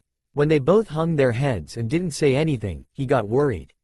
"You guys okay?" Naruto answered, "Yep, we're screwed." "At least he admits it," Shino added softly. Scene change. The next afternoon, they finally got out of their 3-hour Latin exam. This caused all the once Academy student to go wide-eyed and paled thinking of having to take such a long test. Konohamaru and his friends glanced at Iruka fearfully, hoping he would never give a test that long. They were relieved when Iruka said, "That long? That must be some test. Maybe too long for my taste though." Ino whispered to Sakura, "I think I would die or jump out the window if I had to go through that." "How did Naruto manage?" "A miracle," Sakura answered. 3 hours of that crazy, inhuman, hell. Naruto complained, "Tests back home were never like this." "Well, the second exam lasts 5 days, but I don't think that counts." Kakashi added, getting glares at that reminder. My eyes are swimming with all the Greek and Roman names that I misspelled." Percy complained as he held his head. Unfortunately, Mr. Brunner called them back in. "Percy," he said, "don't be discouraged about leaving Yancey. It's for the best." He then turned to Naruto and asked, "What about you?" "Well, I am split between staying here for Grover's sake or going wherever Percy goes so he won't be the only new kid." "That's nice of him," Kiba said, approving of being loyal to a comrade. "Oh, and don't worry, I am used to hopping around. Mostly hopping worlds and trees, but you don't need to know that." When they were talking, Percy was getting annoyed by Nancy Bobofit who, like some others, was still taking the test. "I see," Mr. Brunner commented. "I guess this place is not the right place for you boys then. It's only a matter of time." Naruto glanced at Percy sadly to see that Percy was upset. His favorite teacher at this dump of a school and in front of a whole freaking class was telling him that he couldn't handle it here. This Naruto pissed off. Percy was his best friend in this land after all. No, Mr. Brunner said. "Oh, confound it all. What I'm trying to say. You're not normal, Percy, and neither are you Naruto. That's nothing to be." Iruka frowned. This was supposed to be a teacher? A teacher should be supportive of their students. I can't imagine ever saying something like that to any student, let alone someone like Percy and Naruto. "Thanks," he blurted. "Thanks a lot, sir, for reminding me." "Percy," he called out, but Percy was already out the door. Naruto looked from the door to Mr. Brunner and scowled. "Mr. Brunner, maybe you should take some classes about speaking, you need a lot of lessons." Naruto said as he left to chase after his friend. "You tell him, Naruto," Iruka muttered. Scene change. On the last day of the term, Naruto watched as Percy shoved his clothes into his suitcase. They listened to the other guys brag about where they were going this summer. Those idiots may be juvenile delinquents, but they were also rich juvenile delinquents. One of them asked Percy and Naruto where they were going.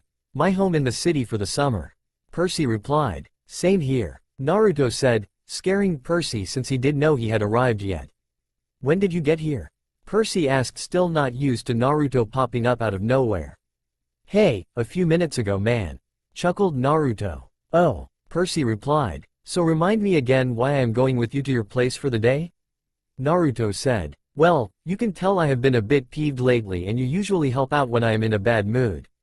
So, I guess I need you to keep me in check because Gabe is going to really piss me off."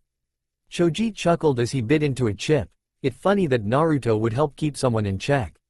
He can help make a person feel better but not keep them in check. "True, but none of yous ever really needed it," Shikamaru added. "Keep you from shooting your mouth off, got it?"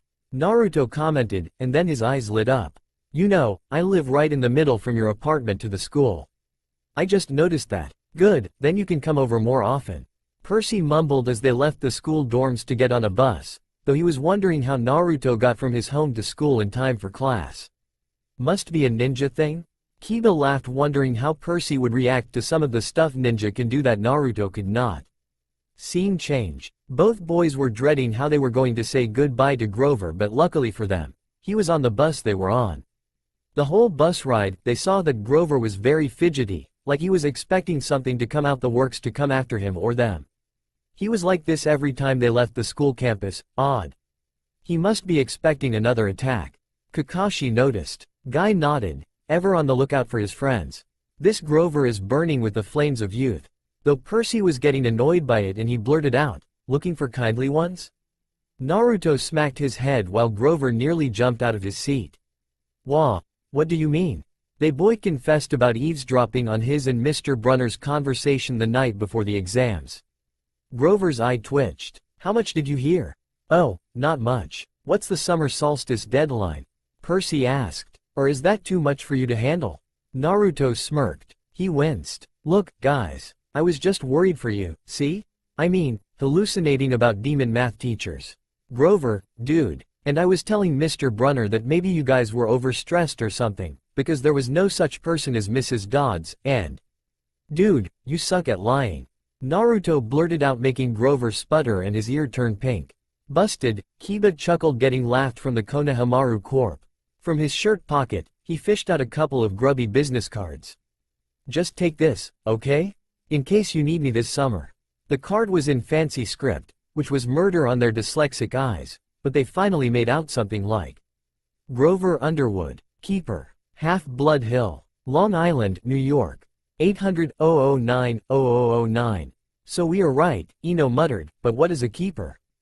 Hinata glanced down and found a footnote that appeared. It says that keepers are those that travel the country looking for half-bloods and bring them to camp safely. The group blinked, then they gave Grover their pity for having to deal with Naruto and try and protect him with his stubborn nature. What's half? Percy started. Don't say it aloud, he yelped. That's my, summer address. That made Naruto roll his eyes. He didn't buy that for a minute, but his friendship with Grover stopped him from saying so. Percy looked a little sad that even Grover had a summer home like the other people at school. At least Naruto is like me and lives close. Okay, he said glumly. So, like, if I want to come visit your mansion. Did he not pay attention to the card? Asked Shikamaru, annoyed at Percy for being such a drag. I doubt he lives in a mansion. He nodded. Or if you need me. Why would I need you? Percy growled out harshly, surprising even Naruto. Grover blushed right down to his Adam's apple. Look, Percy, the truth is, I kind of have to protect you, both of you. He said, making the boys look at him oddly. They were the ones who had to protect him in the school. Grover, Percy said, what exactly are you protecting us from? Before he could answer, there was a huge grinding noise under our feet. Black smoke poured from the dashboard and the whole bus filled with a smell like rotten eggs. The driver cursed and limped the Greyhound bus over to the side of the highway. Man, rotten luck, Konohamaru said, crossing his arms. Stuck in the middle of nowhere. After a few minutes clanking around in the engine compartment, the driver announced that they'd all have to get off. Percy, Naruto, and Grover filed outside with everybody else. They were on a stretch of country road. No place you would notice if you didn't break down there. Hey, that's what I said. Konohamaru exclaimed. On our side of the highway was nothing but maple trees and litter from passing cars. On the other side, across 4 lanes of asphalt shimmering with afternoon heat, was an old-fashioned fruit stand. Couldn't we break down somewhere with more shade? Naruto commented while hitting the back of his head on the bus. Raising an eyebrow, he took a look at the fruit stand on the other side of the street. The stuff on sale looked really good. Heaping boxes of blooded cherries and apples, walnuts and apricots. Jugs of cider in a clawfoot tub full of ice. There were no customers, just 3 old ladies sitting in rocking chairs in the shade of a maple tree, knitting the biggest pair of socks they'd ever seen. These were no ordinary socks, they were as big as sweaters. Who wears socks that big? The lady on the right knitted one of them. The lady on the left knitted the other. The lady in the middle held an enormous basket of electric blue yarn. All 3 women looked ancient, with pale faces wrinkled like fruit leather, silver hair tied back in white bandanas, bony arms sticking out of bleached cotton dresses. Konohamaru glanced at his friends, who glanced back at him. Were these the ladies they met before? The creepy thing is that they were staring right at Percy and Naruto. Talk about creepy, Naruto commented. Hey Grover. Whatever Naruto was going to ask died in his throat seeing Grover. You okay, man? Percy asked when he saw Grover's face. What wrong now? Kankuro asked. Tamari rolled her eyes at her brother stupidly. Shut up and we will find out. They looked at Grover to see that all the color had drained out of him, that and his nose was twitching. Tell me, are they looking at you too? There, aren't they? Yeah, weird, huh? You think those socks would fit me? Asked Percy in a joking manner. Not likely. Naruto replied, getting really freaked out. I think they would fit Gamabunta though. Big socks, Jiraiya muttered. Maybe they would be kind enough to make a pair for him. He added as a joke which no one found very funny. Not funny you too. Not funny at all. Grover whined. What is eating you? Naruto asked. Grover only pointed to the old ladies. The old lady in the middle took out a huge pair of scissors, gold and silver, long-bladed, like shears. They heard Grover catch his breath. We're getting on the bus, he told them. Come on. What? Percy said. It's 1,000 degrees in there. You actually like the heat, Grover? When you are hot you smell like a wet barn animal. Naruto asked, complained. Kiba gagged hearing this. He hated that smell and he had to smell it a lot when it rains and it is his turn to care for the kennels. Come on. He pried open the door and climbed inside while his friends stayed back for a bit. Across the road, the old ladies were still watching them. The middle one cut the yarn, which they could hear that snip across 4 lanes of traffic. Her 2 friends balled up the electric blue socks, leaving them wondering who they could possibly be for, probably for Bigfoot or the Jersey Devil. Who? Almost everyone asked. Naruto rolled his eyes and climbed into the bus. Come on, let's go see Grover before he wets himself.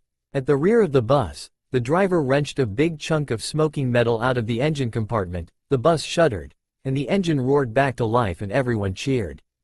Darn right, yelled the driver. He slapped the bus with his hat. Everybody back on board. Took him long enough, Naruto drawled as he walked to the back with Percy. It's not his fault, Kurenai said. And he did manage to fix it. Tsunade and Jiraiya stayed quite feeling that there was more to that than meets the eye.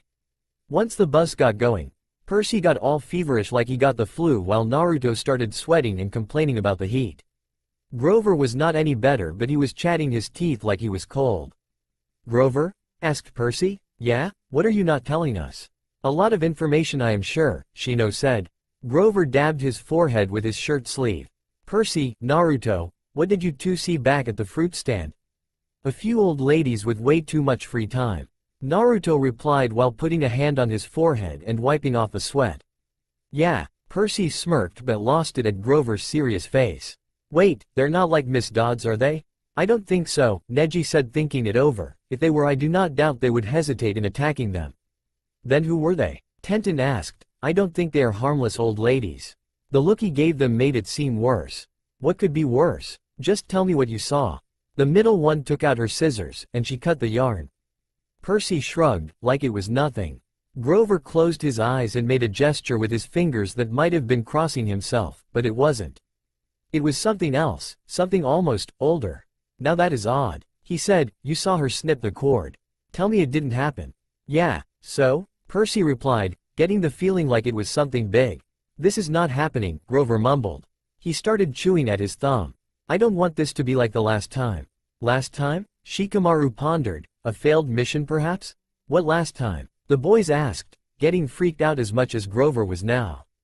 Always 6th grade. They never get past 6th. Grover mumbled to himself again. Grover, Percy said, because he was really starting to get scared. What are you talking about? Let me walk you two home from the bus station. Promise me. This seemed like a strange request but they promised he could. It is no problem. I am going over to his place anyway. Naruto replied. Is this like a superstition or something? Percy asked, but got no answer. Grover, that snipping of the yarn. Does that mean somebody is going to die? He looked at the two mournfully, like he was already picking the kind of flowers that would be best on their coffins. That's a cheerful thought, Tenten muttered. That is when the cogs of Naruto's mind started churning and rapidly. Don't hurt yourself, Naruto, laughed Kiba, which got a frown from Hinata and many others. The things that have been happening lately and all the Greek mythology they had been learning finally caught up to him. Those 3 old crones were something that he paled at. Oh crud. What? Percy said, freaked out that Naruto was scared now. Fate, or in this case fates, do exist. Naruto replied, while Percy and Grover gawked at him. If Neji was here he would never let me live this down. Neji paused hearing this before he smiled softly. Well, it is not the same but I will have to remember this the next time I see Naruto. Hinata marked the book, and this is it. The rest of bus ride they listened to Grover freak out to himself the whole way. So it was not a surprise that when it was over that Grover had to go to the restroom. Okay, why is that not a surprise? Tenten asked. You see, when Grover get upset, his bladder act up. And by act up he means a gallon of water going through a little just getting potty trained. So when Grover went to the bathroom at the bus station, the boys quickly got away. Percy hailed a cab and they jumped in. Sakura frowned. It was not like Naruto to leave a friend behind like that, especially when they were scared like Grover seems to be. East 104th and 1st, Percy told the driver. While Naruto made the shadow clone hand sign, Percy looked at him oddly when nothing happened. What was that about? As the yellow cab drove them away from the bus station, Naruto replied, I made one outside. You know Grover will freak out as he had been about not being able to protect you. Besides, I think it is time he knows what I can do. Percy gave Naruto a small smile and said, you know you are going to give him a heart attack. At least he left something behind, Choji muttered. Imagine if Naruto was not there. How would Grover react to find his friend missing? He would panic, even more than he is now. Kiba guessed getting a bark from Akamaru. Naruto gave Percy a smirk as they traveled to his mom's apartment. Along the way, Percy told Naruto all about his mom. My mom's name is Sally Jackson and she is the best person in the world. That also proves my theory that the best people have the rottenest luck. Percy said as Naruto nodded, having heard that from him a few weeks ago. That can't be true, can it? Ino asked. The others shrugged, not really sure how to answer that. Grover got out of the bathroom and looked around for Percy and Naruto. He only saw Naruto with his arms crossed. Hey Naruto, where is Percy? He went home. Naruto replied, making Grover's eyes widen. Don't worry though, I am with him. Iruka shook his head fondle at Naruto's antics. He was not one for beating around the bush most of the time. What? How can that be possible? You are right here. Grover freaked. Grover, Mr. Brunner was right. Percy is not normal and in a sense, neither am I. Naruto explained, making Grover sweat under the blonde's gaze. Weird stuff has been going on lately and it has been going on most of Percy's life. Me on the other hand, I think that stuff is a bit normal, the thing with people trying to kill you. Naruto then looked around them to see that the bus station was completely empty. Everyone had left a while ago. I know I am not normal because I have powers that normal humans don't have. Remember that Grover, because that helped me protect Percy like you want. With that, Naruto disappeared in a poof of white smoke. Grover had a look of pure shock on his face. By the gods. Poor Grover, Lee muttered, such a youthful friend all alone and confused. His teammates gave him a deadpan look while Guy nodded. The unknown demigod duo made it to Percy's apartment and paid. Percy looked up at the apartment nervously and said, Naruto, are you sure want to come in? Smelly Gabe is a real jerk and he will not be any different to you. Naruto smiled with a bit of annoyance. Yeah Percy, you told me about your mom and all her history and I still can't figure why she is with this Gabe. Don't worry, I won't anger him much. You know me. That's why he's saying that, Kakashi added, unable to help himself. Gaara smirked slightly, knowing his friend's antics. I know that why I'm asking. I'm just getting a bad feeling about this. Percy said as they entered the building, hoping his mom would be home from work. Instead, Smelly Gabe was in the living room, playing poker with his buddies. The television blared ESPN. Chips and beer cans were strewn all over the carpet. Wow, it is worse than I expected, and I expected something bad. Naruto thought with a deadpanned expression. Sakura and Ino felt like gagging at how the man lived. What a pig, they both thought. Hardly looking up, Gabe said around his cigar. So, you're home. Who is your loser friend? Naruto, where's my mom? Percy replied shortly. Working, he said. You got any cash? That made Percy rolled his eyes. What, no, welcome back. Good to see you. How has your life been the last 6 months? Figures. Percy noticed that Gabe had put on weight. He looked like a tuskless walrus in thrift store clothes. He had about 3 hairs on his head, all combed over his bald scalp, as if that made him handsome or something. This guy managed the electronics megamart in Queens, but he stayed home most of the time. It was a wonder why he hadn't been fired long before. He just kept on collecting paychecks, spending the money on cigars that made Percy nauseous, and on beer, of course, always beer. Whenever Percy was home, he expected him to provide his gambling funds. He called that their guy's secret. Meaning, if he told his mom, he would punch his lights out. Of course Naruto knew, as he had told him along the way. Naruto was not happy about that. The others looked confused. Why would anyone marry someone like him? I don't have any cash, Naruto heard Percy tell him, which made the man raise a greasy eyebrow. Percy had told Naruto that the man could smell money but not much else, which was very odd. You took a taxi from the bus station, he said. Probably paid with a 20. Got $6-7 and change. Somebody expects to live under this roof, he ought to carry his own weight. Am I right, Eddie? I would say you would have to do the same, Konkuro started, but I doubt he can even get up from a chair with how big he seems.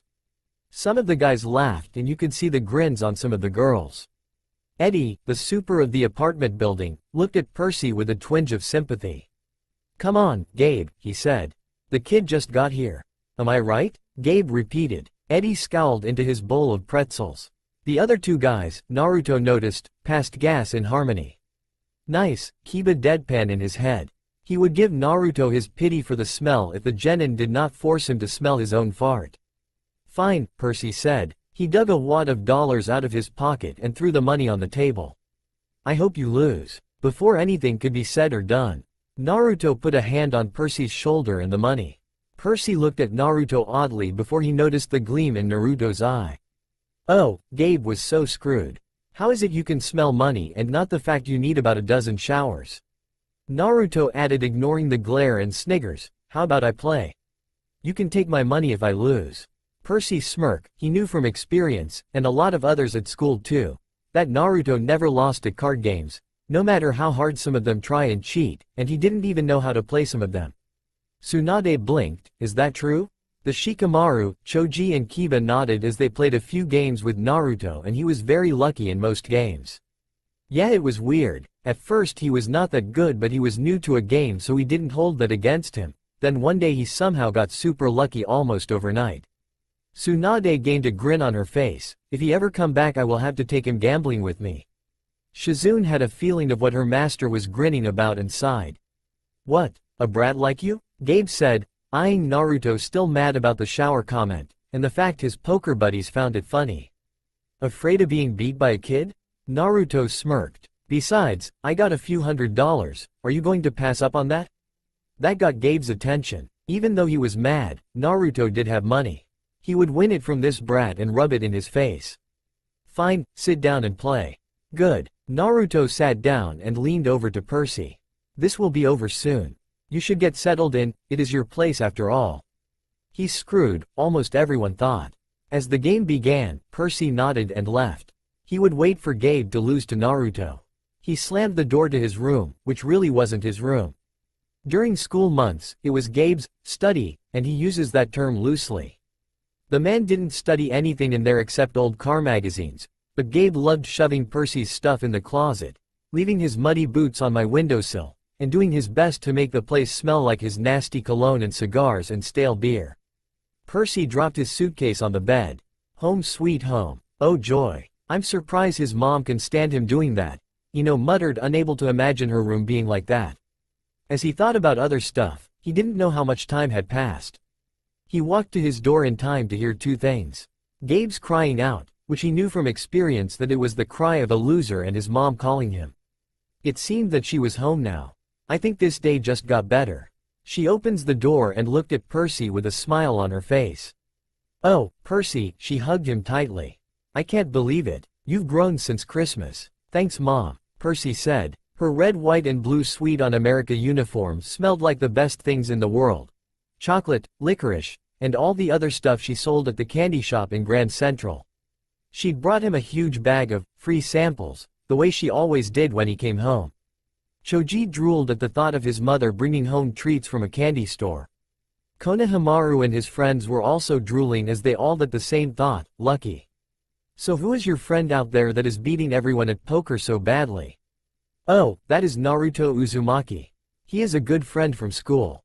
Percy replied. Good to know you have a friend. Sally Jackson said softly as she hugged him again. Percy then began to tell her all about his school year at Yancey Academy. It seriously was not as bad as the headmaster said it was. He didn't really tell her much about the museum because it still freaked him out. Did something scare you? No, Mom. Percy lied. But whatever happened seemed to revolve around both me and Naruto. He said, making her eyes widen. So, Percy found a friend like himself. That is good because if he ever got to that world, he would really need a friend. Mrs. Jackson thought to herself. The others frowned at this. It sounds like half-bloods had a really rough life. From the other room, Gabe yelled, "Hey, Sally. How about some bean dip, huh?" Figures, even if he is beaten, he is still a jerk. Percy thought while grinding his teeth. Oh, never mind. Your brat of a friend got it for us. Came Gabe's voice again. Percy gave a weak smile when he heard that. I so owe you for this, Naruto. The others got smiles of their own knowing Naruto would help Percy out like that. I have a surprise for you, Sally said. We're going to the beach. Percy's eyes widened. Montauk? Where? 3 nights, same cabin. When? She smiled. As soon as I get change. He couldn't believe it. They hadn't been to Montauk the last 2 summers because Gabe said there wasn't enough money. He then looked at her hopeful and said, Can Naruto come too? He can pay, I am sure, from all the money he took from Gabe. She laughed and nodded her head. I don't see the problem with that. Kakashi chuckled slightly. Well, at least Naruto might be able to enjoy himself at the beach. With that they left his room and walked out to see a steaming Gabe and a smirking Naruto with a bunch of bills in front of him. Gabe's friends were looking at Naruto like he was the holy god of poker. Gabe looked at them and regains his composure and said, You were in there a long time. Oh, we were just talking about the trip. Sally said happily. Gabe's eyes got small. The trip? You mean you were serious about that? I knew it, Percy muttered. He won't let us go. Of course he will, his mom said evenly. Your stepfather is just worried about money, that's all. Several of the adults caught how Sally spoke about Gabe. Stepfather, it made it sound like she did not have that much feeling for him. This also brought some confusion as well as to why she was with him then. Besides, she added, Gabriel won't have to settle for bean dip. I'll make him enough 7-layer dip for the whole weekend. Guacamole, sour cream, the works. Choji imagined such a dip and growled out at just a tasty-sounding meal was wasted on a jerk like Gabe. Gabe softened a bit. So this money for your trip? It comes out of your clothes budget, right, because I lost most of mine to this brat. The fat man said while jutting his pudgy finger at Naruto, who had an innocent look on his face. He had his palms together as if he was praying and Percy could have sworn he saw a glowing golden halo. He wishes, muttered almost everyone except for the Konohamaru Corp, and Gaara. Gaara smiled knowing Naruto might not be innocent in that regards he was better than most people. Yes, honey, Sally said. And you won't take my car anywhere but there and back. We'll be very careful. Gabe scratched his double chin. Maybe if you hurry with that 7-layer dip. And maybe if the kid apologizes for interrupting my poker game. Maybe if I kick you in your soft spot, Percy thought. And make you sing soprano for a week. I would, almost every genin agreed. He looked to his mom and it was a silent agreement that he had to be nice to Gabe if this was going to work. I'm sorry, Percy muttered. I'm really sorry I interrupted your incredibly important poker game. Please go back to it right now. Gabe narrowed his eyes, trying to detect sarcasm in what Percy said. Yeah, whatever. He then turned to Naruto. No more for you, ever. Go away. Kiba laughed, what a sore loser. You weren't much better, Shikamaru reminded him. You almost bet Akamaru to him and would have lost had your mother not caught you. Kiba scowled at both the reminder and the memory of the lecture his mother gave him for treating Akamaru like that. Naruto just shrugged and walked over to Percy and his mom. Oh, Naruto, would you like to come with us? She asked. Sure. Are you sure you want someone like me on board? Yes, you are Percy's friend after all, so you must be a good kid. Sally replied making Gabe rolled his eyes. Okay then, I hope you don't mind me paying for my stuff since I now have quite a bit of money. Naruto said pocketing his money which was about $500. He smirked when he heard Gabe complain about having to pay for Naruto's trip. Thank you, Sally said with a smile because she heard it too. Once we get to Montauk, we'll talk more about whatever you've forgotten to tell me, okay? She said to Percy. Naruto just knew that he told his mom about a little of what happened. Oh Naruto, do we need to go to your place for you to pack? Before Gabe could complain, Naruto replied, Nah, I got my stuff with me. Since I hung out at Percy's dorm at Lot, I hardly ever went home to my apartment, which is the halfway point from here to school. Jiraiya raised a brow wondering where Naruto kept all of his gear. Maybe he actually was listening when I was going over seals for him. Oh, okay then, Mrs. Jackson said. thinking that Naruto probably left his stuff somewhere near here. She then gave Percy a smile and went to make the dip for the fat dip. An hour later, they were all ready to go. Naruto had a backpack on now and Sally wondered where it had come from. Percy just smiled, if only you knew Mom. Jiraiya nodded, seeing his hunch was correct. Gabe watched as Naruto and Percy put all the bags in the car. The ugly man groaned about losing his wife's cooking and then his car all weekend, which, unlike him, was cool. It was a 78 Camaro. Is that good? Udon asked, raising his hand as if it was class. The others were not sure how to answer him. Not a scratch on this car, brain boy, poker brat, he warned them as they loaded the last bag. Not one little scratch. Naruto just gave him a one-fingered saluted as the fat man lumbered back in the apartment. A one-finger what? Kiba asked. Asuma was about to tell Kiba what that meant when Kurenai stopped him with a glare. I rather not deal with any more antics of Kiba, so do give him anything to work with. She whispered harshly. He knew that Gabe really pissed Percy off and he now understood why. He was getting pissed at this guy as well and he just met the guy. He then saw Percy make that odd gesture that Grover did on the bus, and whatever he did worked because as soon smelly Gabe was in the doorway, the screen door slammed shut and probably sent the man flying. What was that? Konohamaru asked, but the others were not sure how to answer. The two boys quickly got in the car and Percy told his mom to step on it as they didn't want to feel Gabe's wrath. After a bit, Naruto could not help but laugh at what was happened. Though, that weird gesture Percy used had energy similar to chakra. Kakashi stopped reading for a second. Perhaps these half-bloods are capable of learning jutsu. Jiraiya shrugged. Perhaps, but there is no one to really teach them. Only Naruto knows, and just you, and they should not have enough chakra to even do much. Kakashi nodded his head before he went back to reading. Once they got there, Naruto smiled as he loved places like this. They set their stuff in the cabin that they got and messed around till it was dark out. They were currently sitting around a small fire, roasting hot dogs and marshmallows. Mom, what was my father like? Percy asked with some courage. He was kind, Percy, she said. Tall, handsome, and powerful. But gentle, too. You have his black hair, you know, and his green eyes. She fished a blue jelly bean out of her candy bag. I wish he could see you, Percy. He would be so proud. Percy looked a little sad at that. Naruto thought that the kid was thinking about how his father would be proud of him with all that happened. Well, he did defeat a scary-looking monster, Sakura remembered. Maybe that is something he can be proud of even if Naruto helped him. How old was I? Percy asked. I mean, when he left? She watched the flames. He was only with me for one summer, Percy. Right here at this beach. This cabin even. But, he knew me as a baby. No, honey. He knew I was expecting a baby, but he never saw you. He had to leave before you were born. She said and then looked to Naruto, who had been silent for the conversation. Naruto, what are your parents like? The others winced hearing this. They never asked as they knew he did not have parents and did not want to bring the painful subject up. The adults that knew Naruto's parents winced because of how Artemis would react to seeing how her son has been treated. Naruto chuckled a bit, but it was hollow. I am an orphan. I never really knew my parents. But I was given some stuff of my mother's. She had a journal that described my dad. It said he was a fighter, a genius in the art.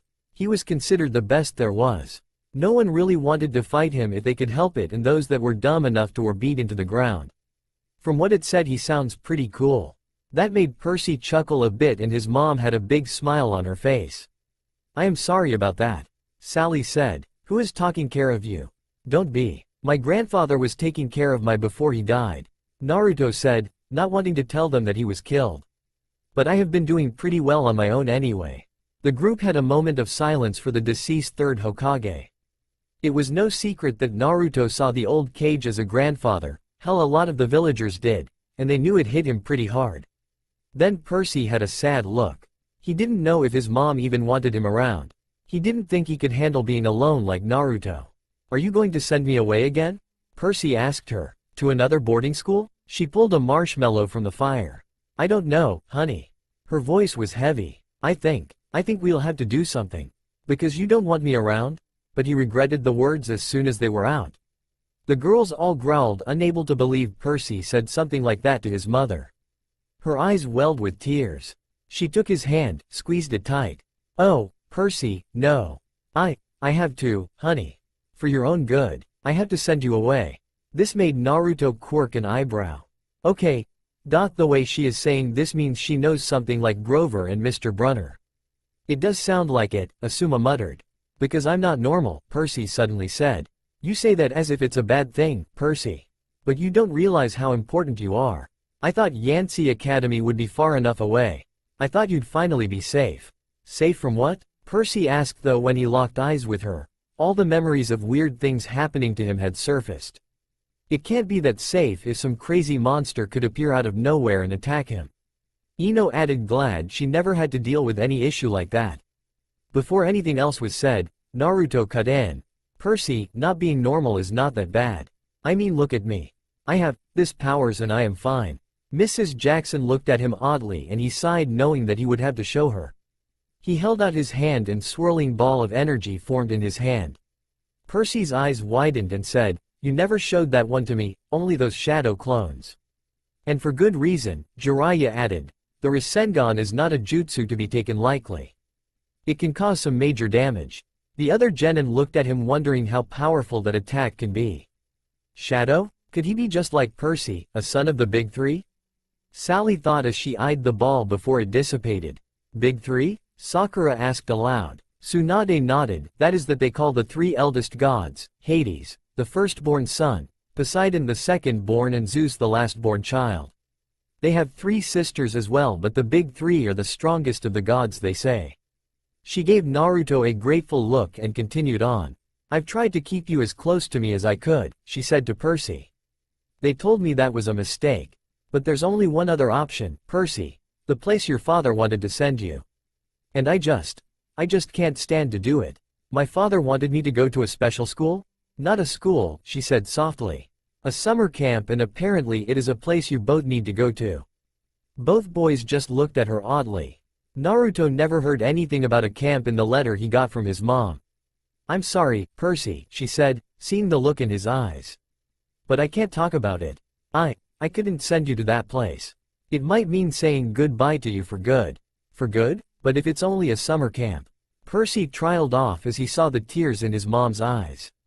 Something must be up with that summer camp if she is worried like that, Haruka muttered, getting nodes all around. It was storming out, but both boys were sound asleep and they were having strange dreams. It was storming on the beach, and 2 beautiful animals, a white horse, and a golden eagle were trying to kill each other at the edge of the surf. The eagle swooped down and slashed the horse's muzzle with its huge talons. The horse reared up and kicked at the eagle's wings. As they fought, the ground rumbled, and a monstrous voice chuckled somewhere beneath the earth, goading the animals to fight harder. Percy ran toward them, knowing he had to stop them from killing each other, but the problem was that he was running in slow motion. He knew he would be too late. He saw the eagle dive down, its beak aimed at the horse's wide eyes. The boy had enough and screamed, no. Okay, what was that about? Sakura asked. Kakashi noticed a footnote appearing on the bottom of the page. The eagle is Zeus's sacred animal as the house is Poseidon's. The dream show the two showing the 2 gods were fighting one another. The sky fighting with the sea, that can't be good. Jiraiya muttered, having the feeling that Naruto was going to be in the middle of all of this. Naruto's was different. He was standing alone in a rainbow-colored mist. It swirled around as he heard someone in the distance. It was hard to hear what they were saying. It was as if they were talking over a bad radio. Naruto. He looked out trying to see anything. Then he could barely make out a woman's silhouette. And as he could feel himself leaving the dream, he heard the words, my son. The group paused at Naruto getting some sort of message from his mother. They woke up with a start like it was a nightmare. Outside, it really was storming, the kind of storm that cracks trees and blows down houses. There was no horse, eagle, or mist or woman on the beach. Just lightning making false daylight, and 20-foot waves pounding the dunes like cannon fire. With the next thunderclap, Percy's mom awoke. She sat up, eyes wide, and said, hurricane. Percy knew that was crazy. Long Island never sees hurricanes this early in the summer. But the ocean seemed to have forgotten this fact. Over the roar of the wind, he heard a distant bellow, an angry, tortured sound that made his hair stand on end. Then a much closer noise, like mallets in the sand. A desperate voice. someone yelling, pounding on our cabin door. Mrs. Jackson sprang out of bed in her nightgown and threw open the lock. Grover stood framed in the doorway against a backdrop of pouring rain. But he wasn't exactly Grover. How did Grover manage to find them? Kiba asked, wondering about the boy's tracking skills. And what do you mean he is not exactly Grover? If you would let me read, then we can find out. Kakashi added before he went back to reading. Searching all night, he gasped. What were you two thinking? Mrs. Jackson looked at them in terror, not scared of Grover, but of why he'd come. They were too shocked at the moment to register that, however. Because, instead of normal legs, Grover had legs that were like an animal's, sort of like a donkey or maybe a goat. Almost everyone were shocked at this. Jiraiya, Tsunade and Kakashi nodded as they suspected something was up about Grover. What the hell? Kankuro asked in disbelief. Percy, she said, shouting to be heard over the rain. What happened at school? What didn't you tell me? Ozu kai aloi theo I. Grover yelled. It's right behind me. Didn't you tell her? You mean the kindly one you blabbed about are the old crones who are the fates? Naruto shouted above the noise, making Percy's mom widen her eyes in horror. Sakura sighed, annoyed at Naruto being too blunt about the situation. If she was there, she would hit him over the head for his stupidity. The others noticed that Mrs. Jackson knew more of the world of the gods than the two boys knew, at least. She grabbed her purse, tossed Percy and Naruto a rain jacket, and said, "Get to the car. All of you, go." Grover ran for the Camaro, but he wasn't running, exactly. He was trotting, shaking his shaggy hindquarters, and suddenly his story about a muscular disorder in his legs made sense to me. That would explain how he could run so fast and still limp when he walked. Yep, we have gone insane. Naruto mumbled, but what is coming after us? He never got an answer because Grover quickly got in the car, not hearing him. He sighs and got in, going with the flow. That's what we also want to know, Neji added, hoping his friend will be alright. Konohamaru stood up from his seat. Whatever it is, boss will be able to handle it. He cried out in full confidence. Lee pumped his fist. Yosh. Naruto shall no doubt show his flames of youth. The others blinked. That sounds ominous, Kiba muttered. Sakura sighed. What trouble has Naruto gotten himself into now? The group tore through the night along dark country roads. Wind slammed against the Camaro. Rain lashed the windshield. The boys honestly didn't know how Percy's mom could see anything, but she kept her foot on the gas. Naruto looked at Grover oddly, and when the lightning flashed, he saw those goat legs. He sighed, already knowing what he was, and knew that Grover was on their side, hopefully. So, you and my mom know each other? Percy asked, not able to stay silent. It doesn't seem like it, Asuma said, thinking it over. It's more if she knows of Grover or what his mission is than anything else. Grover's eyes flitted to the rearview mirror, though there were no cars behind them. Not exactly, he said. I mean, we've never met in person. But she knew I was watching you. Watching me? Keeping tabs on you. Making sure you were okay. But I wasn't faking being your friend, he added hastily. I am your friend. What are you, exactly? Percy asked. Sakura frowned. That seems rude even if his friend looks different. I could never ask Ino. What are you? Before I found out she is a half-blood. She blinked. I guess I would do the same for Naruto. I really need to make up for some of the things I said to him. That doesn't matter right now. It doesn't matter? From the waist down, my best friend is a donkey. Grover let out a sharp, throaty, blah ha ha. Naruto could tell that Grover a bit ticked, but he still laughed. That was really funny to him. Naruto's friend sighed at this. Of course he would. Gaara sat there confused about what was so funny to his friend. Goat, Grover cried. What? Once getting himself under control, Naruto helped the poor guy out. Percy, he is a satyr, a being that is half human and half goat. Huh? But, you would mean Mr. Brunner's myths? You paid attention to that? Naruto smirked. No wonder the world is ending. We would say the same to you, Naruto, Kiba muttered. Percy just glared at him. Okay. Anyway, with the way Grover reacted, I am assuming that other satyr would trample you for that donkey remark.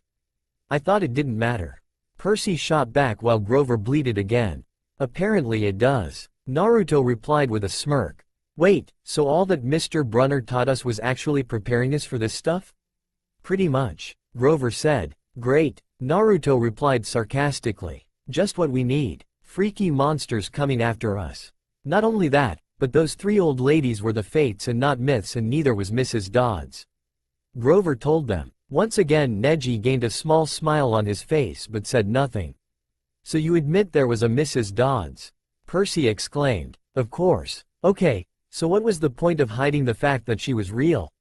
Naruto asked. The less you knew, the fewer monsters you'd attract, Grover said. Like that should be perfectly obvious. We put mist over the humans' eyes. We hoped you'd think the kindly one was a hallucination. But it was no good. You both started to realize who you are. Wait a minute, what do you mean? Percy asked. Yeah, you lost me after less we knew. Naruto deadpanned. The group all sweat drop here. Wow, just wow, Kankuro muttered aloud. The weird bellowing noise rose up again somewhere behind us, closer than before. Whatever was chasing us was still on our trail. Percy, his mom said, there's too much to explain and not enough time. We have to get you two to safety. Safety from what? Who's after us? Percy asked while Naruto raised an eyebrow. Oh, nobody much, Grover said, obviously still miffed about the donkey comment. Just the Lord of the Dead and a few of his bloodthirstiest minions. Grover. Sorry, Mrs. Jackson, could you drive faster, please? Grover replied. What, you mean Hades? Naruto replied and the ground shook a bit and Grover nodded a little panicked. Who's Hades? Ino asked. Tsunade answered. Hades is the god of the dead and lord of the underworld or the afterlife in that world. He is the eldest male child of the 6 main gods. We don't know much about him here, but I am sure he also come to the elemental nations to take a break like the others gods do. Great, their version of the Shinigami is after them, Shoji said, worried for them. While the boys were trying to wrap their heads around all this madness, Percy's mom made a hard left. They swerved onto a narrower road, racing past darkened farmhouses and wooded hills and pick your own strawberries signs on white picket fences. Where are we going? Percy asked. The summer camp one told you about. His mother's voice was tight. She was trying for Percy's sake not to be scared. The place your father wanted to send you. Okay, what good is a summer camp? Sakura asked. They call it camp, but it is really a training ground for half-bloods, Kakashi said.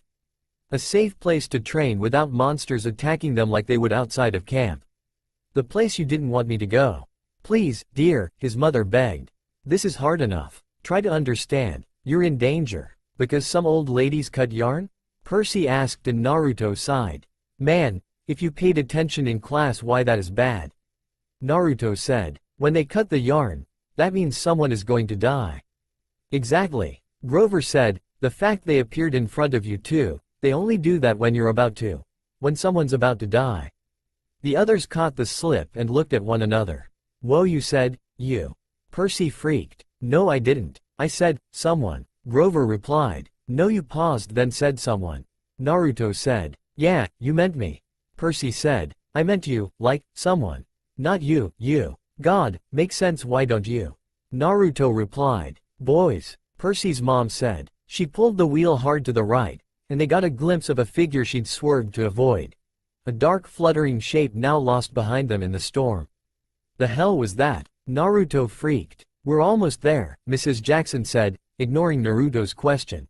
Another mile. Please, please, please. They didn't know what there was, but it had to be safe from whatever the hell was chasing them.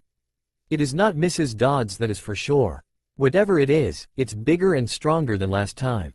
This is reminding me of the wave mission, only we are fleeing for our lives. Sakura and Kakashi were quite thinking of how Naruto would differently be getting into a fight if he got that feeling. The others wondered what this wave mission all about. While Naruto was thinking that, Percy was thinking about the blades Mr. Brunner had thrown to them. Before he could ask Grover about that, the hair rose on the back of my neck. There was a blinding flash, a jaw-rattling boom, and the car exploded. It was odd feelings being blown up, like you were, weightless, crushed, burned, and being hosed down all at the same time. Though that last part may have been because of the rain. Hinata gasped, but she was not the only one. Boss! Konohamaru cried out. Everyone else was quite worried for Naruto and the others. Percy pried his forehand off the driver's seat in front of him as his mom called out to him. I'm fine, he said. He heard Naruto mutter out never been better, as they noticed the car was still intact because it was in a ditch. Sighs of relief were heard as they found that they were all right. Konohamaru blinked. Hey wait, what happened to Grover? They sighed in relief that they were not dead. Not yet anyway. While Naruto was trying to regain his bearings, Percy noticed that Grover looked unconscious. Grover. Food, he groaned. Naruto's sweat dropped at that. Yeah, he was going to be fine. Choji blinked hearing this part. Shikamaru glanced at his friend while Ino snorted and Asuma chuckled. He's just like you, Choji. Loyal to a fault and a fellow food lover. No wonder Naruto gets along with him so well. Choji could not help but smile and actually wanted to meet Grover now. Percy, his mother said, we have to. Her voice faltered because when the lightning flashed, they saw a huge figure through the mud-splashed window. Hello, Naruto said surprised. Boys, Percy's mother said, deadly serious. Get out of the car. She tried the driver's said but all the mud was blocking their way out. Passengers sighed. Get out now and run to the big tree. She yelled pointing to a large tree in the distance as they got out. What? Percy replied, confused until the lightning flashed and a large pine tree in the distance appeared and the thing was huge. Then Genin and Academy students were all on the edge of their seats. The adults sat still waiting. Come on, Kiba muttered, just tell us what it is already. That's the property line, his mom said. Get over that hill and you'll see a big farmhouse down in the valley. Run and don't look back. Yell for help. Don't stop until you reach the door. Mom, you're coming too. Her face was pale, her eyes as sad as when she looked at the ocean. No, Percy shouted. You are coming with us. Help me carry Grover. Food. Grover moaned, a little louder. Naruto growled and yelled above the rain. Give him to me. We will get there faster that way. Percy nodded and gave Grover to Naruto and turned back to Mom to see the creature coming towards them. It was huge. That and it seemed that it had fur on it. Naruto turned to look at it and yelled, holy cow. That is not a cow and there is nothing holy about that it. Mrs. Jackson was able to shout out. Lee blinked stopping himself from reading. Huh? He asked. Agreed, Shino added, that does not seem logical. Go on Lee, Iruka said worried for his little brother figure, keep reading. Naruto looked at her with a deadpanned expression that said, duh, and looked at it again and he saw horns jutting out its head. Yeah, not a cow but a bull. Still it was not good.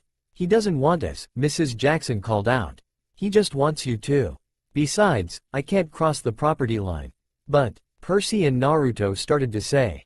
We don't have time. Go, please. This just mad Percy mad and he went over to his mother and helped T out all the way.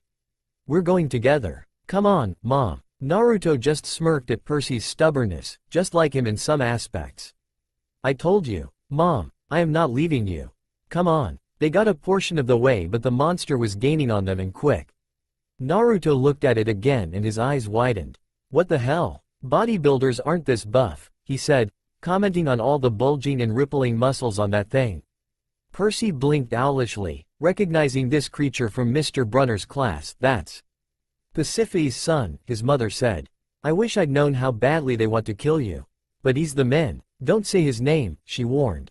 Names have power. Kiba could not take it anymore and growled aggravated and pulling his hair. Damn it. What the hell is it? Lee noticed a footnote at the bottom. Minotaur, a half-man half-bull monster that was defeated by a hero named Theseus. The others blinked. Okay now we got a picture, Sakura muttered. Kiba scoffed. Please how bad can it be? Terrific, this really is like the wave mission. Naruto replied, getting odd looks as they ran. I'll tell y'all later. Naruto replied as they ran. He too knew what this creature was and growled. It was a big brute called the Minotaur. It may be strong but it was dumb if the books were right. The only thing that it could rely on was its sense of smell out in this weather and it was only a matter of time before it found them. As if on cue, the bullman bellowed in rage. He picked up Gabe's Camaro by the torn roof, the chassis creaking and groaning. He raised the car over his head and threw it down the road. It slammed into the wet asphalt and skidded in a shower of sparks for about half a mile before coming to a stop. The gas tank exploded. Okay, big deal, Kiba added, but people could tell he was somewhat impressed. Jiraiya glanced his way. If I recall when I was told of their world I believe those cars weigh close to 2 tons of metal. And the fact he lifted all of that one-handed, he left that hanging. The other genin gulped hearing this. Alright. I pity Naruto right now, admitted Kiba. He as hell did not want to get hit with an attack that strong. Oops, Percy said. Yeah, so much for not a scratch. Naruto laughed a little freaked out. That thing is stronger than he looks and he looked strong to begin with. Boy, Percy's mom said. When he sees us, he'll charge. Wait until the last second, then jump out of the way, directly sideways. He can't change directions very well once he's charging. Do you understand? Iruka nodded, that one smart woman. Konohamaru looked at him with a grin. Oh, you interested, Iruka-sensei? Maybe the boss can help you out. Iruka sputtered at that with a blush on his face while the others laughed.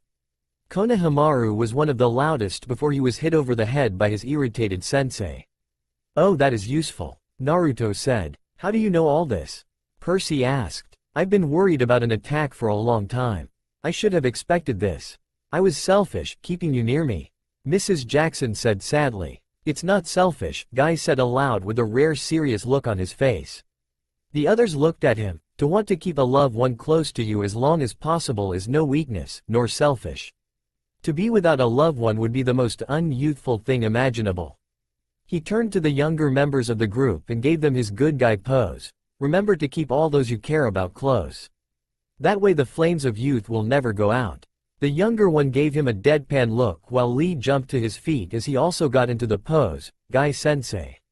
Your words have fueled my flames of youth even more. Before both of them could move they were hit over the head by Tsunade. Enough of the youth around here. Your speech was nice, Guy, until you ruined it with that last part. She sighed, rubbing her temples. Lee, finish up before I force you to do no mission expect for catching Tora. And not a peep expect for the story. Lee looked sad at Tsunade, damping his sensei's flames of youth, but got up and went back to reading. Even if he was disgruntled he still kept the excited tone as he wanted to see his friend fight. What's done is done. Besides, you're a mom, it is natural. Naruto replied while Percy nodded to that statement. But, there was another bellow of rage, and the bullman started tromping uphill. Great. Naruto panicked. The bullman on steroids had smelled them and was charging in fast. To Naruto, everything was happening in slow motion. He readied himself for what he had to do. Gathering some chakra to his legs and tightening his hold on Goat Boy, he patiently waited for the right moment. 20 feet, 10 feet, 5 feet. He saw Mrs. Jackson roll out of the way, but it seemed Percy was waiting too long. So he used his free head and pushed him out of harm's way and jumped him into the air, onto the monster's head. The monster seemed miffed by this as it blinked in confusion until he vaguely felt Naruto slamming something onto its head. As Naruto jumped off, the Minotaur heard a faint hissing and then the tag on his forehead exploded. Kakashi chuckled. Always doing things your way, Naruto? As Naruto landed near the tree he heard something land near him. It was a broken piece of its horn. Snorting was heard behind him and saw the Minotaur still standing, one horn missing. Naruto saw that its injuries were healing at a fast rate. It turned its head towards Percy and his mother before charging. Naruto growled, he would not let his friend die. So he laid Grover down near the tree and jumped back to Percy. He landed by Percy as his mom got to him. They looked at him oddly again and he said, it is a ninja thing. Come on. Then they ran for their lives to the tree. Naruto wondered why Mrs. Jackson said that she was not able to get to where they were going. The group paused, wondering what she meant by that. Reaching the hill with the tree, the boys took notice that a valley was below them and it had a farmhouse that had yellow lights glowing in the window. Scowling, Naruto growled. With the way things were going, they would never make it. Run, Percy. Naruto heard Mrs. Jackson call out. I can't go any farther. Run. Sakura held her hands over her mouth with a gasp. No, she muttered. The others had similar thoughts as well. They froze in shock and fear as the Minotaur came rushing up to them, and she tried to get out of the way like last time, but it had learned its lesson last time. It brought out an arm and caught her by the neck while she struggled to get away. Mom, Mrs. Jackson, the boys screamed. She caught Percy's eyes, managed to choke out one last word. Go. Then, with an angry roar, the monster closed his fists around his mother's neck, and she dissolved before their eyes, melting into light, a shimmering golden form, as if she were a holographic projection. A blinding flash and she was simply gone. The group stopped stunned. Then they all bowed their heads in prayer to the brave mother. Again those with mothers promised when they head home to tell them how much they loved them. After they were done, Lee held the book up again and started so they may end the chapter. No, Percy yelled. What the hell is going on? Naruto yelled, irritated about what was going on. Anger overcame Percy and the boys nodded. They would have to try and take this thing down like Mrs. Dodds. It caught sight of Grover and charged after him, intent to finish him off. Let's make this thing into a fresh steak, Naruto yelled while Percy took off his red jacket. Hey you oversized hamburger, your mother was an underweight milk cow. The others gained deadpan looks at this. Idiot, many of them thought. That got the beast's attention back on them. Percy flung his red jacket around like Matador would do as it charged after them. However, he could not jump out of the way like before. He imitated Naruto and jumped upward and went farther than usual somehow. Wonder how he did that as he couldn't chakra like Naruto. He turned his attention back to the bull because it had impacted the tree, its only remaining horns stuck on it. Naruto smirked as he created a swirling ball of energy in his hands and shouted, "There was a reason I never showed you this before. It pack a big punch. Rasengan." He slammed the ball into the side of the creature. It flew a few feet away at an odd angle because when it did, its other horn broke off.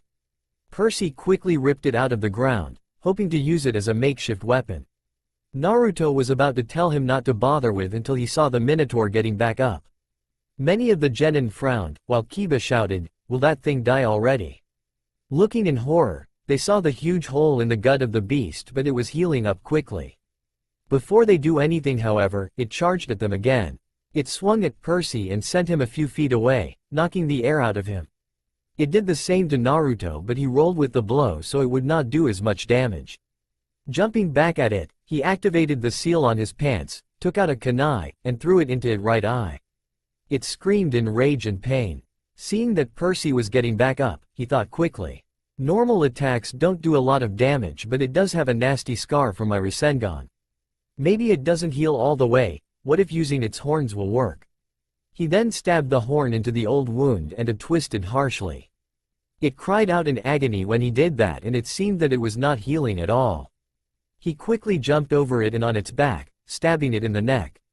Percy, stab for the heart. The heart, he yelled out, struggling to stay on. So even chakra can't do anything to these monster? Sakura asked, knowing Naruto's attack was nothing to walk off.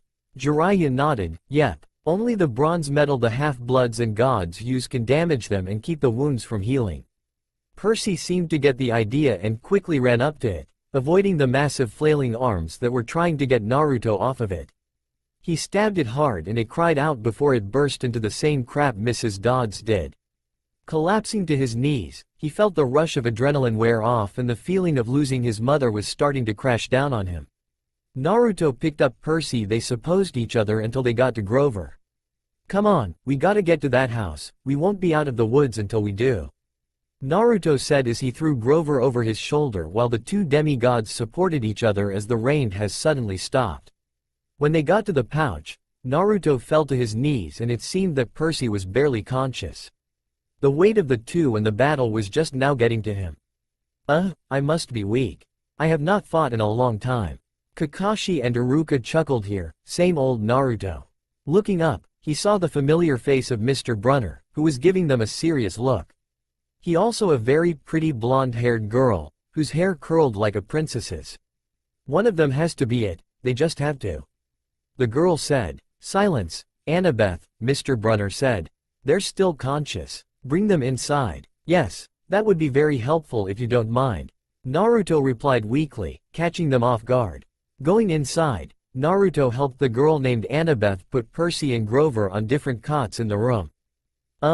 My name is Annabeth Chase by the way, the girl said with a small smile. Naruto cracked his back and said with a weak smile, Naruto Uzumaki, and if you don't mind, I would like to pass out now. Annabeth had wide eyes as she watched him put his back to the cot before falling down, out like a light. Choji gave a small laugh which was followed by several others. Tsunade shook her head, idiot, causing so much trouble and then passing out before they can get anything out of him. Jiraiya grinned, yeah or more in your cause pass out before you could yell at him. That earned his a punch to the face that sent him across the room. Still never ceases to amaze me. Mr. Brunner suddenly said shaking his head, making the girl jump. Which one? All three. They protected each other in that school I went to. Naruto seems to be a natural fighter though. He replied. But considering where he's from, I am not surprised. Where? Oh, I am sure he will tell you and the rest of the camp later. Come and get me when one of them wakes. Mr. Brunner said as he left. Now Annabeth was even more curious. So he knows then, Shikamaru said, to which the sensei nodded. Scene change. Naruto woke up with a start as he bolted up in the bed he was in. That scared the crap out of Annabeth, who had just walked in. "Ah, don't do that. Hey, sorry," Naruto said while scratching the back of his head. He looked at the horn he was still holding and then to Percy, who was still out of it. He brought a hand up to his chin and said, "So all of that did happen?" "Yep," sighed Annabeth. "I still can't believe you two were able to kill that monster." Naruto smirked and said, "Believe it. Anyway, knowing that names have power around here, I will just call it the oversized hamburger." Annabeth stared at Naruto for a long time, making him a bit uncomfortable, until she let out a laugh, which was followed by another laugh from Mr. Brunner. "Good to see you again, old man," Naruto commented. Sakura sighed at Naruto once again, showing disrespect. Knowing him, he will do the same to a god. She blinked. No, even he's not that stupid. She gained another deadpan look. He is. Before Annabeth could correct him, Mr. Brunner chuckled and said, "Naruto, here I am called Chiron." The look on Naruto was priceless. He was still smiling, but he had the "oh shit" smile. "Oh, so where is your horse half?" "Huh?" Kiba asked. It seems that unlike we first believed, Chiron has horse body not unlike that of the Minotaur. Shino replied, fixing his glasses. "This is a magical wheelchair to when I want to go out. I use this to hide my true self." The now dubbed Chiron replied. "Oh, that makes sense. So, how long was I out? You just got here last night. That is why I said you shouldn't even be up," Annabeth said. Tsunade snorted while Shizune laughed softly. "That's the brat for Ye, can never stay down for long. Even when he should have been resting from an injury. Oh, well, I have always been a really fast healer. I think it's because of the fox, so." He trailed off as he saw Annabeth gave him a look of confusion while Chiron had a serious look on his face. "I take it you have no clue what I am talking about." "No," the blonde girl said. "I have an idea. The fox is known as the nine-tailed fox, correct?" Chiron asked. "Why yeah, how do you know about that in this world?" Naruto asked with narrowed eyes while Annabeth looked even more confused. "I hear things when I got to the annual meets of the gods. Some speak about going to a world that is home to warriors with strange powers and monsters known as the tailed beasts, and the nine-tailed fox was the strongest of them all. They saw that it could be as strong as the typhon," Chiron explained. "They even spoke of people who were forced at birth to hold these beasts in their bodies via a seal, and you are one of them." "Yeah, so what of it?" Naruto asked. "Only a demigod can handle the power of the nine-tailed fox within their body. It is too strong to be sealed into anything else." "So what would happen if it wasn't a half-blood?" Ino asked. The adults looked at one another. They did not know how to answer that. Naruto's eyes widened and he inwardly groaned before saying, "Well, and here I thought I couldn't be any more different." He then tried to get up but felt kind of weak. "Great, one major fight and I am out. I need to get back in shape." "Well, if you want training, that's the right place," Jiraiya said with a grin. He then thought back to what Chiron said. "Hey, if I am a kid of a god, whose am I? We have an idea, but we must keep quiet until they claim you," Chiron stated. "Why?" "Because only a godly parent can claim their child. To have someone else tell them is an insult to them." Annabeth answered for him. "Makes sense," Shino said. Seeing the looks, he added, "It would be the same if someone of a different clan tried to claim you as a child of that clan." The members of a clan frowned, seeing Shino's point. Naruto snorted. "Well, we'll see how this work out." "Yes," Chiron smirked. "Annabeth, will you please get some ambrosia and nectar? It should help him recover faster." As she left, he noticed Naruto looking at him oddly. "It is the food of the gods. Normal human can't eat it or they will die. Demigods eat it because it helps them recover and it is good for them." "Ah," Naruto's smart reply was. Snorts were heard all around. "Oh, and I almost forgot. These are yours now, use it wisely," Chiron said as he took out the familiar lucky rings of his. Taking it, Naruto asked, "So these actually turn into those blades I was using at the museum?" "Yes, and each hold great power made for you." "Oh, Naruto as he took the rings and put them on. Then Annabeth came in with the bowl of some golden liquid. Shrugging as it was better than nothing, he took a bite and tasted an all too familiar taste. Could it be, was he right about it after all? It tastes just like Ichiraku's ramen. It has been mouthed since I tasted its sweet food of the gods. He yelled out with anime tears, making Annabeth take a step back at his suddenly loud voice that didn't even wake up Percy. Several of his closest friends face-palmed at this. Chiron just chuckled nervously. So how do you feel? Chiron asked. Like I could fight Zabuza Momochi, demon of the bloody mist, and come out on top. Naruto said as he got up. Iruka blinked. How does he even know of Zabuza? Kakashi did not look anyone in the eyes while Sakura chuckled sheepishly. He noticed he still had his kunai pouch on and put the horn in it and sealed it all back up, making Annabeth's eyes go wide. What the? She let out. Naruto looked at her oddly before saying, seals, very useful.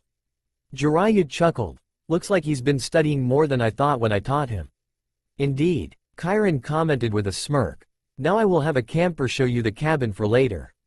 Then you come back here. When Percy wakes up I will tell more about this, as I don't want to say this twice. Fair enough. Naruto as he follows him out the door. Annabeth, please continue to watch Percy please. Chiron ordered while the girl nodded, still wondering about those seals. Once outside, Naruto raised an eyebrow. This place was pretty big. He looked around to see that the hill with the pine tree was not far from them. He felt odd looking at it, like he was being pulled towards it. He shook the feeling off for the moment and looked ahead to see a bunch of cabins in a U-shaped arc. Chiron, not noticing Naruto's small distraction, called out to he saw a girl walking by, Clarice. Come here please. The girl turned her head and saw Chiron and one of the new guys everyone was talking about. She smirked and walked over. Naruto noticed that she was pretty tall, strong-looking, and probably a year or two older than him. She looked gruff and had the look of a fighter. What? Came her response when she arrived. She'd get along here, Asuma muttered to Kurenai, who nodded. I would like for you to show Naruto here around the cabins for the moment. I will probably have Annabeth show Naruto and Percy around camp later when the latter wakes up. Chiron stated. Fine, gotta welcome the newbie anyway. She said with an evil smirk. Naruto raised an eyebrow as that. He knew that smirk, he used it when he did a prank. He guessed that she was welcoming committee. The ones that grew up in the village all had the same thought, she won't know what hit her. Well come on brat, she called out, already walking away. He followed her all the way to the middle of the arc of cabins. Okay. Listen closely cause I am only going to say this once. There are 12 cabins in all. Each one represents the Greek good it was made for. Their kids are the one who live in there. Since you and the runt are new and have not been claimed yet, you two will go to cabin 11, the Hermes cabin. Naruto nodded. Hermes did shelter a lot of people, so it made sense. And the one you're in? He asked nonchalantly. The god of war's cabin. She proclaimed while pointing to a red cabin. Cool, Naruto replied. Jiraiya chuckled remembering his short time he spent with the war god. Makes sense when you think about it. Right. Now we have the other cabins. We got Demeter, Dionysus, Athena, Apollo, Aphrodite, Hephaestus, Hera, Zeus, Artemis and Poseidon. She said pointing to each. The others wanted to ask who was what but figured they would learn later. They just want this chapter to be done now that the fight was over. He looked at Zeus and Hera's and quirked an eyebrow. They got some pretty fancy cabins for nobody to use. Now, it is not to, officially, welcome you. Clarice called out, making a lot of people look toward them and they grimaced. Clarice was breaking in another newbie. Even though Naruto helped in killing the Minotaur, they felt sorry for him. She quickly reaches out and tried to grab him by the collar. Key word here is, tried. She along with everyone else gasped as she grabbed a log, stumbled, fell to one knee. What the big shock? Kiba asked. Yeah he replaced himself but you can recover quick from that. Remember Kiba they have no clone about what a shinobi can do. His sensei told him. What the hell? She screamed in her head. Before she could get up, she felt cold metal against her neck. She glanced to the right to see Naruto was facing the other way she was and looked at her from his side and with a smirk on his face, similar to her evil one earlier. You have slow reflexes when caught by surprise, you should work on that. Naruto said releasing a small bit of killer intent while still smirking. They heard a lot of people asking others how he did that, and to Clarice of all people. Some noticed that he had his kunai pouch on and that he didn't have that before. Deciding to scare them, he withdrew his kunai from her neck, put it in his pouch, and sealed it away, earning a few gasps of shock as it just disappeared. He shocked them even more as he stepped back and offered a hand to help Clarice up. While that was happening, Clarice was in deep shock. The hell, I have never been bested like that. She then noticed the hand and quickly took it. She nodded her head and they walked back to the big house where Naruto came out of. Along the way, she was thinking deeply. He could be an Aries kid, if he is not, I am not sure what else he could be. He beat me and could have killed me without me knowing it. What is this weird stupid feeling? Ino and Sakura blinked at this. What? Arriving at the big house, Kairon saw that Naruto looked bored and Clarice looked a little lost. He had a feeling something went wrong with her welcome plan and wait, could see that she was developing a crush for the blonde. Hinata sat there stunned while the others were too shocked to speak. Gods, I feel so sorry for him. At any rate, he was probably going to be hearing what happened from the other campers. Back already, I see. He started, since Percy won't be fully awake until tomorrow, I would like for you to stay near here. Alright then, I am going to take a nap next to the big pine tree. Say a later, Kairon, Clarice. And before Kairon could say anything, Naruto had ninja jumped up to the tree.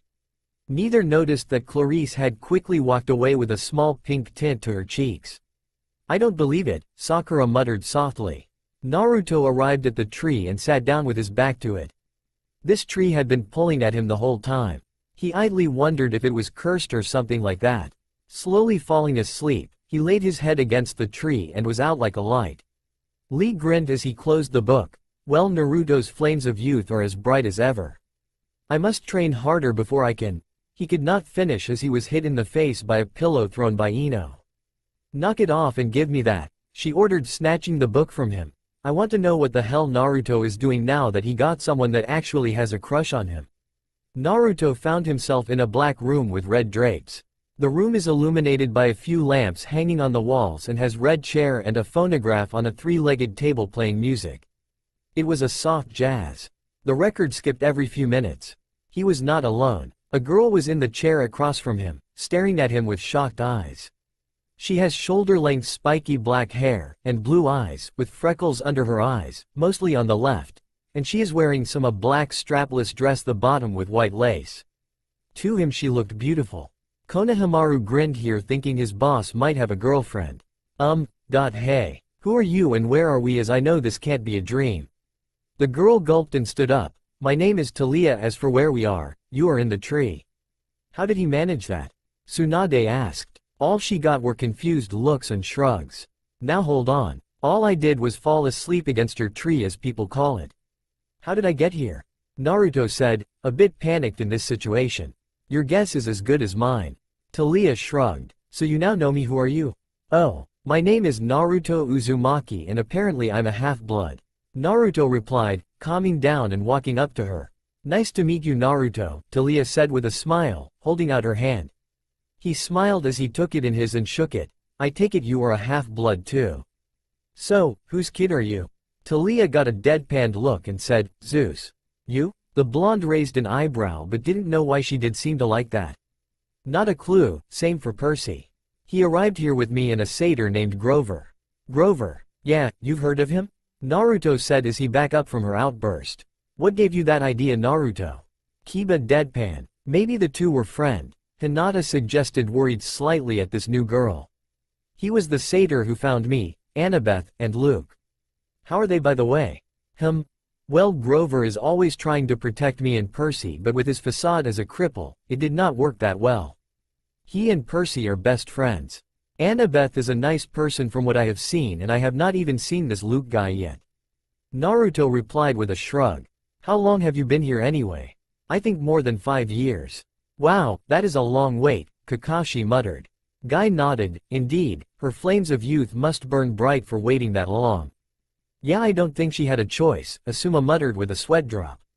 Oh wow. Well, since I have this odd power, I guess I can keep you company every now and then. Naruto said with a smile. Talia smiled back. I would like that. It would be nice to actually talk to somebody but yourself. But if you tell the others about this, they might not believe you. I kind of figured that. Though Percy might, I showed him some unbelievable stuff. Naruto chuckled. He looked phonograph and said, "The listen to that music for 5 years must be boring." Talia had annoyed look back on her face. You have no idea. It my dad's choice anyway. I guess smooth jazz was his favorite before he stuck me here. If there were more than that record then it would be somewhat fine, but that's the only one. I lost count how many times I broke that record and how many times I smashed that phonograph or fried them both with lightning. But they keep fixing themselves. The genin winched here, that would drive them insane. Jiraiya felt like he would die if he had to go a single year, let alone 5, without so much as reading porn or seeing some sort of naked lady. Tsunade had the sudden urge to hit Jiraiya, which she might later. Naruto felt pity for her, he would have gone insane if it was him. He tried to cheer her up. It could be worst, it could be disco or some music they had when the gods were in full glory. Talia couldn't help but smile as she gave a small laugh. He did have a point, but her father could have at least made more records for her or music of her taste. Thinking of the half-blood in front of her, an idea came to her. Naruto. Yeah? I think I might know whose kid you are. What do you think? Hades. Jiraiya gave a snort, not even close. Naruto chuckled. It can't be, my mom is a goddess. That's what her letter said, but it said my dad was a half-blood, so Hades might be his. Well, if that is the case, you still got a friend in me. I don't really care if our family fights with each other, which should not have anything to do with us. Talia smiled and gave him a hug. Thank you. And, I won't hate you either. Besides, that is a stupid reason anyway. Exactly. Naruto said as then felt himself waking up. Well, till next time. Yeah, she said a little sadly. Don't worry, Talia. I'll be back, I promise, and I never go back on my promises, that's my ninja way. Talia chuckled. I'll hold you to that, Naruto. Naruto just back up from the hug and gave her a thumbs up as he disappeared. See you later, Naruto. She whispered to herself with a slight blush. Ino blinked here. Seriously, another girl is interested in him like that? The other looked at one another while Hinata bowed her head slightly. Scene change. Back in the normal world, Naruto could see that it was morning. Didn't think I was in there for that long. Getting up, headed back to the big house to see Grover, Annabeth, and Chiron there around a table with 2 other people he had not met yet. Yo, they turned their heads and saw him. Well, I thought you disappeared. Chiron said, fully turning around. Oh, I just fell asleep against Talia's tree.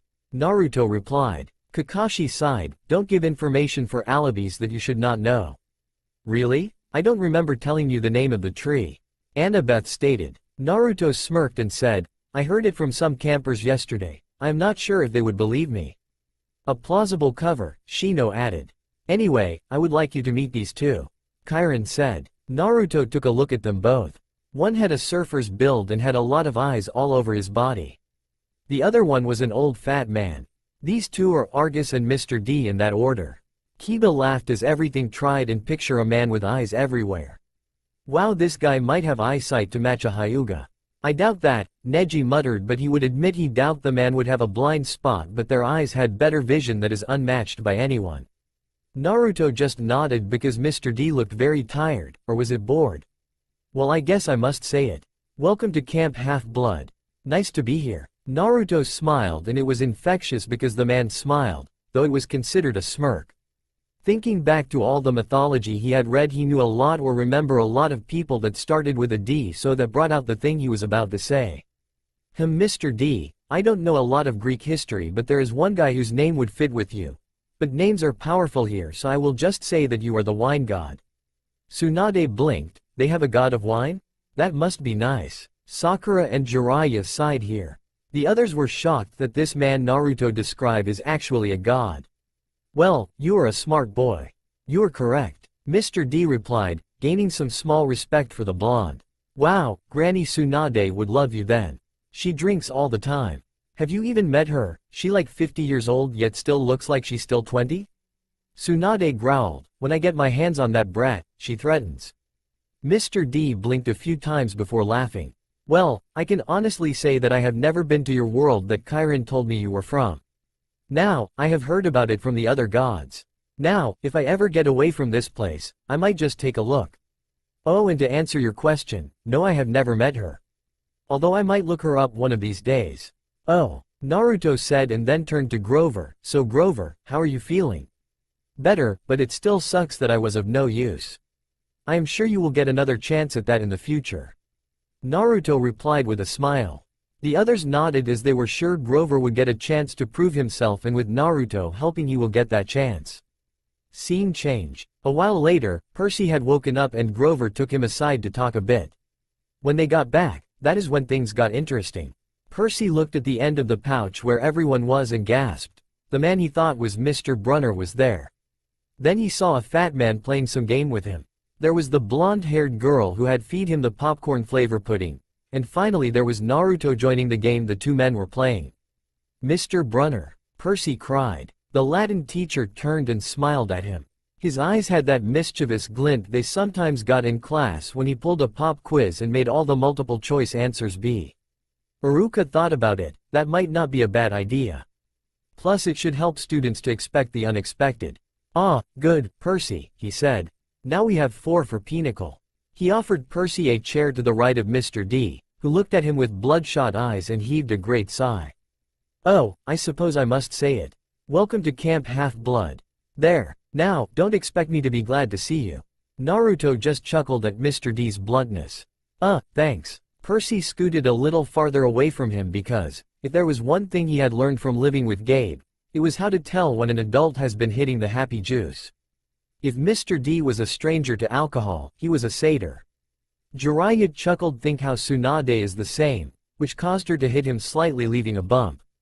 Annabeth? Mr. Brunner called to the blonde girl. She came forward and Mr. Brunner introduced them. This young lady nursed you back to health, Percy. Annabeth, my dear, why don't you go check on Percy's bunk? We'll be putting him, along with Naruto, in cabin 11 for now. Annabeth said, sure, Chiron. While looking at the girl, Percy was checking her out, but not in a perverted way. He thought that her looks were like a typical California girl, but her eyes threw him off as they were gray. He then was wondering what she would say to him because of the fact that he and Naruto killed the Minotaur. He pictured it being, you beat the Minotaur, or, wow. You're so awesome. However, what she said was, you drool when you're asleep. And with that, she left. The guys broke out laughing. Oh, shot down at first glance, Kiba cried, holding his sides laughing. Asuma chuckled, he will have to work to make her forget that. He confused at first until he heard Naruto break out laughing. Oh, man, I beat you. Thought she was going to say that you were awesome of something that. Aw, sucks to be you. Shush, shut up. Percy shot back at his friend before adding, wait, what about you? When did you wake up? Neither boy saw the slight smirk on Mr. D's face. Remember, I am a fast healer. I woke up yesterday morning. Naruto spoke while Percy just shook his head, thinking that Naruto's healing's still annoying when you're the one who is hurt and he fine. Tsunade snorts, at least the brat would not have to stay at the hospital long if he does get hurt. He's too thick-headed for his own good. Still, his healing does come in handy.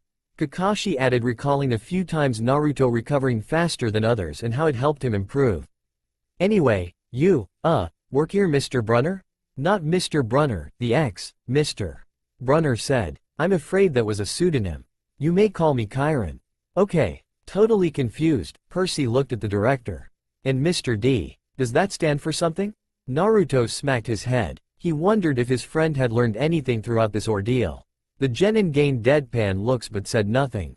Mr. D stopped shuffling the cards. He looked at Percy like he'd just belched loudly. Young man, names are powerful things. You don't just go around using them for no reason. Oh, right, sorry. I must say, Percy, Chiron broke in, I'm glad to see you alive. It's been a long time since I've made a house call to a potential camper. I'd hate to think I've wasted my time. House call? My year at Yancey Academy, to instruct you. We have satyrs at most schools, of course, keeping a lookout. But Grover alerted me as soon as he met you. He sensed you were something special, so I decided to come upstate. I convinced the other Latin teacher to. Take a leave of absence. Then we had Naruto transfer in and I knew he was powerful like you as well. 2 demigods in one place is rare, so I am glad we got both you here safely. Percy tried to remember the beginning of the school year. It seemed like so long ago, but he did have a fuzzy memory of there being another Latin teacher his first week at Yancey. Then, without explanation, he had disappeared and Mr. Brunner had taken the class and then Naruto transferred in and then things were not that bad. You came to Yansei just to teach me? Percy asked. And Naruto, Konohamaru added with a pout. Chiron nodded. Honestly, I wasn't sure about you at first. We contacted your mother. Let her know we were keeping an eye on you in case you were ready for Camp Half-Blood. But you still had so much to learn. Nevertheless, you made it here alive, and that's always the first test. Well, I had help from Naruto. Percy replied. We know, and I am glad the both of you made it in one piece. Chiron said. Grover, Mr. D said impatiently, are you playing or not? Yes, sir. Grover trembled as he took the empty chair, though Percy couldn't figure out why he should be so afraid of a pudgy little man in a tiger print Hawaiian shirt. I still find it strange that he is a god. Choji muttered. Troublesome, Shikamaru muttered. You do know how to play pinochle? Mr. D eyed him suspiciously. I'm afraid not, he replied. I'm afraid not, sir, Mr. D said. Sir, Percy repeated. He liked the camp director less and less. Well, Mr. D explained, it is, along with gladiator fighting and Pac-Man, one of the greatest games ever invented by humans. I would expect all civilized young men to know the rules. Gladiator? Pac-Man? Sakura asked. Ino read the footnote that appeared. Gladiators are warriors that fight in an arena. Pac-Man is a game. Just a game? Tenten asked with a raised brow. Ino shrugged. It says too complicated to go into details and I believe it. I'm sure the boy can learn, Chiron said. Please, Percy said. What is this place? What am I doing here? Mr. Brun, Chiron. Why would you go to Yansei Academy just to teach me? Mr. D snorted. I asked the same question. The camp director dealt the cards. Grover flinched every time one landed in his pile. Chiron smiled at the two boys sympathetically, the way he used to in Latin class, his way to let them know that no matter what their average was, they were his star students. Percy, he said, did your mother tell you nothing? She said. He remembered her sad eyes, looking out over the sea. She told me she was afraid to send me here, even though my father had wanted her to. She said that once I was here, I probably couldn't leave. She wanted to keep me close to her. Typical, Mr. D said. That's how they usually get killed. Little to no information can be deadly, Kakashi stated simply but got nods from the genin. Young man, are you bidding or not? What? Percy asked. He explained, impatiently, how you bid in Pinnacle, and so Percy did. I'm afraid there's too much to tell, Chiron said. I'm afraid our usual orientation film won't be sufficient. Orientation film? Percy asked and then rounded on Naruto. And you don't seem to be surprised by this stuff at all. Naruto shrugged and said, well, since I woke up earlier, I was told this already and I told them about the other world and they seemed to understand. Percy just blinked at him owlishly. No, Chiron decided. Well, Percy, you know your friend Grover is a satyr. You know, he pointed to the horn in the shoebox Percy was holding, that you boys have killed the Minotaur. No small feat, either, lads. What you may not know is that great powers are at work in your life. Gods, the forces you call the Greek gods, are very much alive. Percy stared at the others around the table. He waited for somebody to yell, psych.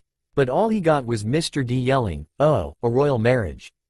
Trick, trick. He cackled as he tallied up his points and Naruto giving off a serious look and Percy knew this was serious. You know it has to be when Naruto is serious. Iruka said. The others nodded, only seeing him really serious when it was very important. Mr. D, Grover asked timidly, if you're not going to eat it, could I have your Diet Coke can? Huh? Oh, all right. Yep, half goat. Might as well have a goat's stomach. Naruto deadpanned at their satyr friend while he bit a huge shard out of the empty aluminum can and chewed it mournfully. Ino paused as she and everyone else pictured this. Choji pouts, slightly envious at not being able to eat anything. Wait, Percy told Chiron. You're telling me there's such a thing as God? Well, now, Chiron said. God, capital G, God. That's a different matter altogether. We shan't deal with the metaphysical. Metaphysical? But you were just talking about. Gods, plural, as in, great beings that control the forces of nature and human endeavors. The immortal gods of Olympus. That's a smaller matter. Smaller? Yes, quite. The gods we discussed in Latin class. At this point Naruto intervened, seeing that his friend was having trouble coming to terms with this. Percy, remember what I said about the bloodlines back home?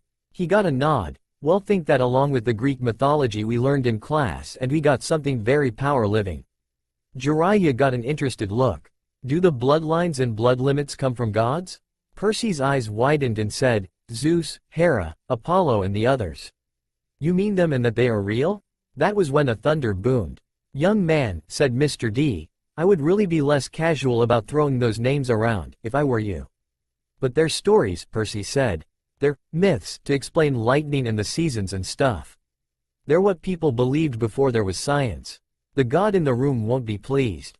Neji observed. Science. Mr. D scoffed. And tell me, Perseus Jackson, he flinched when the man said Percy's real name, which he never told anybody. What will people think of your science 2,000 years from now? Mr. D continued. They will call it primitive mumbo-jumbo. That's what. Oh, I love mortals. They have absolutely no sense of perspective. They think they've come so far. And have they, Chiron? Look at this boy and tell me. Yeah man, we didn't have that luxury back home and we just played off the originators of the bloodlines to something godly. Naruto shrugged. Jiraiya hummed, thinking more about it. Percy, Chiron said, you may choose to believe or not, but the fact is that immortal means immortal. Can you imagine that for a moment, never dying? Never fading? Existing, just as you are, for all time? That was when he heard Naruto say that it would be lonely. You mean, whether people believed in you or not, Percy said. Exactly, Chiron agreed. If you were a god, how would you like being called a myth, an old story to explain lightning? What if I told you, Perseus Jackson, that someday people would call you a myth, just created to explain how little boys can get over losing their mothers? Low blow. Iruka muttered, upset that the boy's teacher would say something like that. He would never say something like that even to make a point. I wouldn't like it, but I don't believe in gods. Percy replied, which made Naruto grimace. Oh, you'd better, Mr. D murmured. Before one of them incinerates you. Grover said, please, sir. He's just lost his mother. He's in shock. A lucky thing, too, Mr. D grumbled, playing a card. Bad enough I'm confined to this job, working with boys who don't even believe. He waved his hand and a goblet appeared on the table, as if the sunlight had bent, momentarily, and woven the air into glass. The goblet filled itself with red wine. Thunder was heard above them though there were no clouds outside. Mr. D, Chiron warned, your restrictions. Mr. D looked at the wine and feigned surprise. Dear me. He looked at the sky and yelled, old habits. Sorry. More thunder. Naruto chuckled and said, yep, Granny Tsunade would really love you. That made Mr. D chuckle and waved his hand again, and the wineglass changed into a fresh can of Diet Coke. He sighed unhappily, popped the top of the soda, and went back to his card game. Tsunade bowed her head, giving the god her pity at the unfair, in her opinion, treatment he was forced to take. Chiron winked. Mr. D offended his father a while back, took a fancy to a wood nymph whom had been declared off limits. Naruto just gave Chiron an odd look before shaking his head. If you can't have any alcohol, just go for a non-alcohol drink. It doesn't count as alcohol, and as a god you could make it taste just like alcohol, though you need at least 30 or more to even get slightly buzzed. Mr. D looked at Naruto as if only seeing him for the first time. Tsunade scoffed here, not believe anything non-alcoholic can be good. Iruka, however, how does he even know that?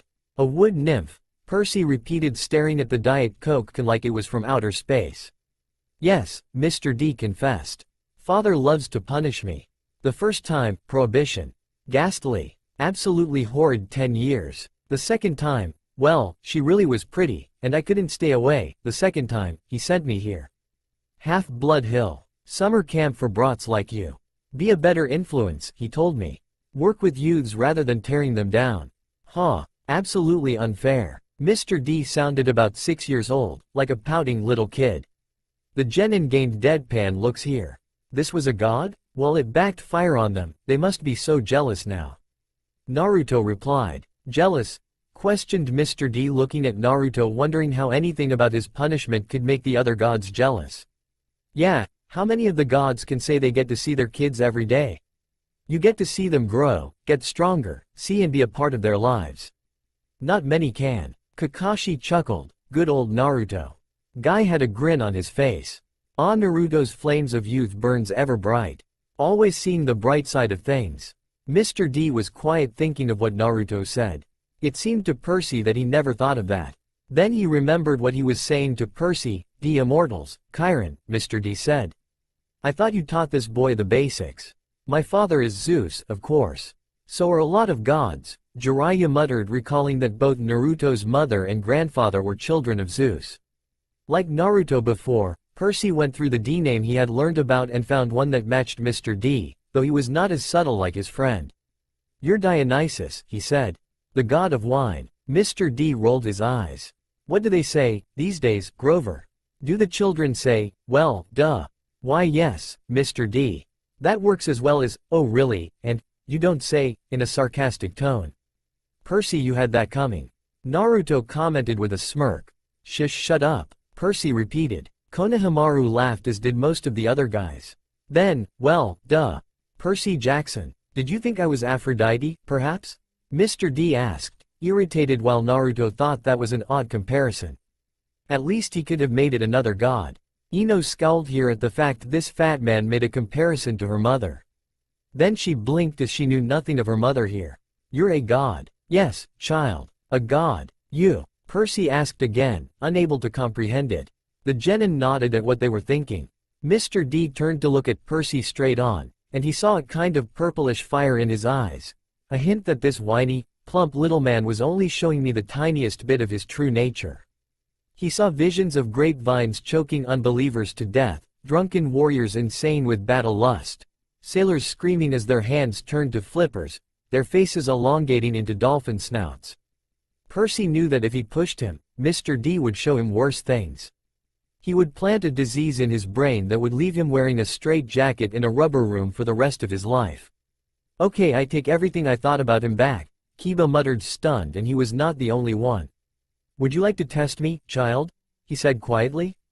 No, sir." The fire died a little. He turned back to his card game. "I believe I win." "Not quite, Mr. D," Chiron said.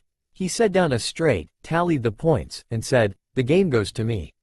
"Oh well, all I got is this," said Naruto, laying his cards down. The other two looked at his hand amazed. "Are you sure you never played before?" asked Mr. D, and Naruto nodded. Tsunade mumbled, annoyed at Naruto's luck when it comes to games. It was almost godly. Percy thought Mr. D was going to vaporize Naruto on the spot, but he just sighed through his nose, as if he were used to being beaten by someone who never played before. He got up, and Grover rose, too. "Well, if he ever becomes a god, I know what one he would be. Now I'm tired," Mr. D said. "I believe I'll take a nap before the sing-along tonight. But first, Grover, we need to talk, again, about your less than perfect performance on this assignment." Asuma frowned slightly. He didn't do too badly in my opinion. He helped get them to camp, and they were up against a monster that was out of his league. I'm pretty sure most other half-goats would have died. Grover's face beaded with sweat. "Why yes, sir." Mr. D turned to Percy. "Cabin 11, Percy Jackson. And mind your manners. Take Naruto with you since he will be going as well." He swept into the farmhouse, Grover following miserably. "Will Grover be okay?" Percy asked Chiron. Chiron nodded, though he looked a bit troubled. Old Dionysus isn't really mad. He just hates his job. He's been, grounded, I guess you would say, and he can't stand waiting another century before he's allowed to go back to Olympus. "Sucked to be him," Kiba muttered, recalling one time he was forced to sleep in the dog kennels for 3 days for something stupid he did. The fact the man had an even longer time made it seem worst. "Mount Olympus," Percy said. "You're telling me there really is a palace there?" "Well now, there's Mount Olympus in Greece. And then there's the home of the gods, the convergence point of their powers, which did indeed used to be on Mount Olympus. It's still called Mount Olympus, out of respect to the old ways, but the palace moves, Percy, just as the gods do." "You mean the Greek gods are here? Like, in America?" "Well, certainly. The gods move with the heart of the West." "The what?" The others nodded, wanting to know as well. "Percy." Naruto spoke up again, as Chiron already explained it to him. "The West means where the major power is in the world. You see, it has moved from Greece, which was at one point, the point of power in the world. Now it is here in America." Chiron gave Naruto a grateful look because he really didn't want to explain it right now. Iruka chuckled, glad Naruto was actually helping a teacher for once. Then again, no doubt Naruto will make his life hell for a short while. Who are you, Chiron? Who am I? Percy asked, not really taking in everything and understanding it. Who are you?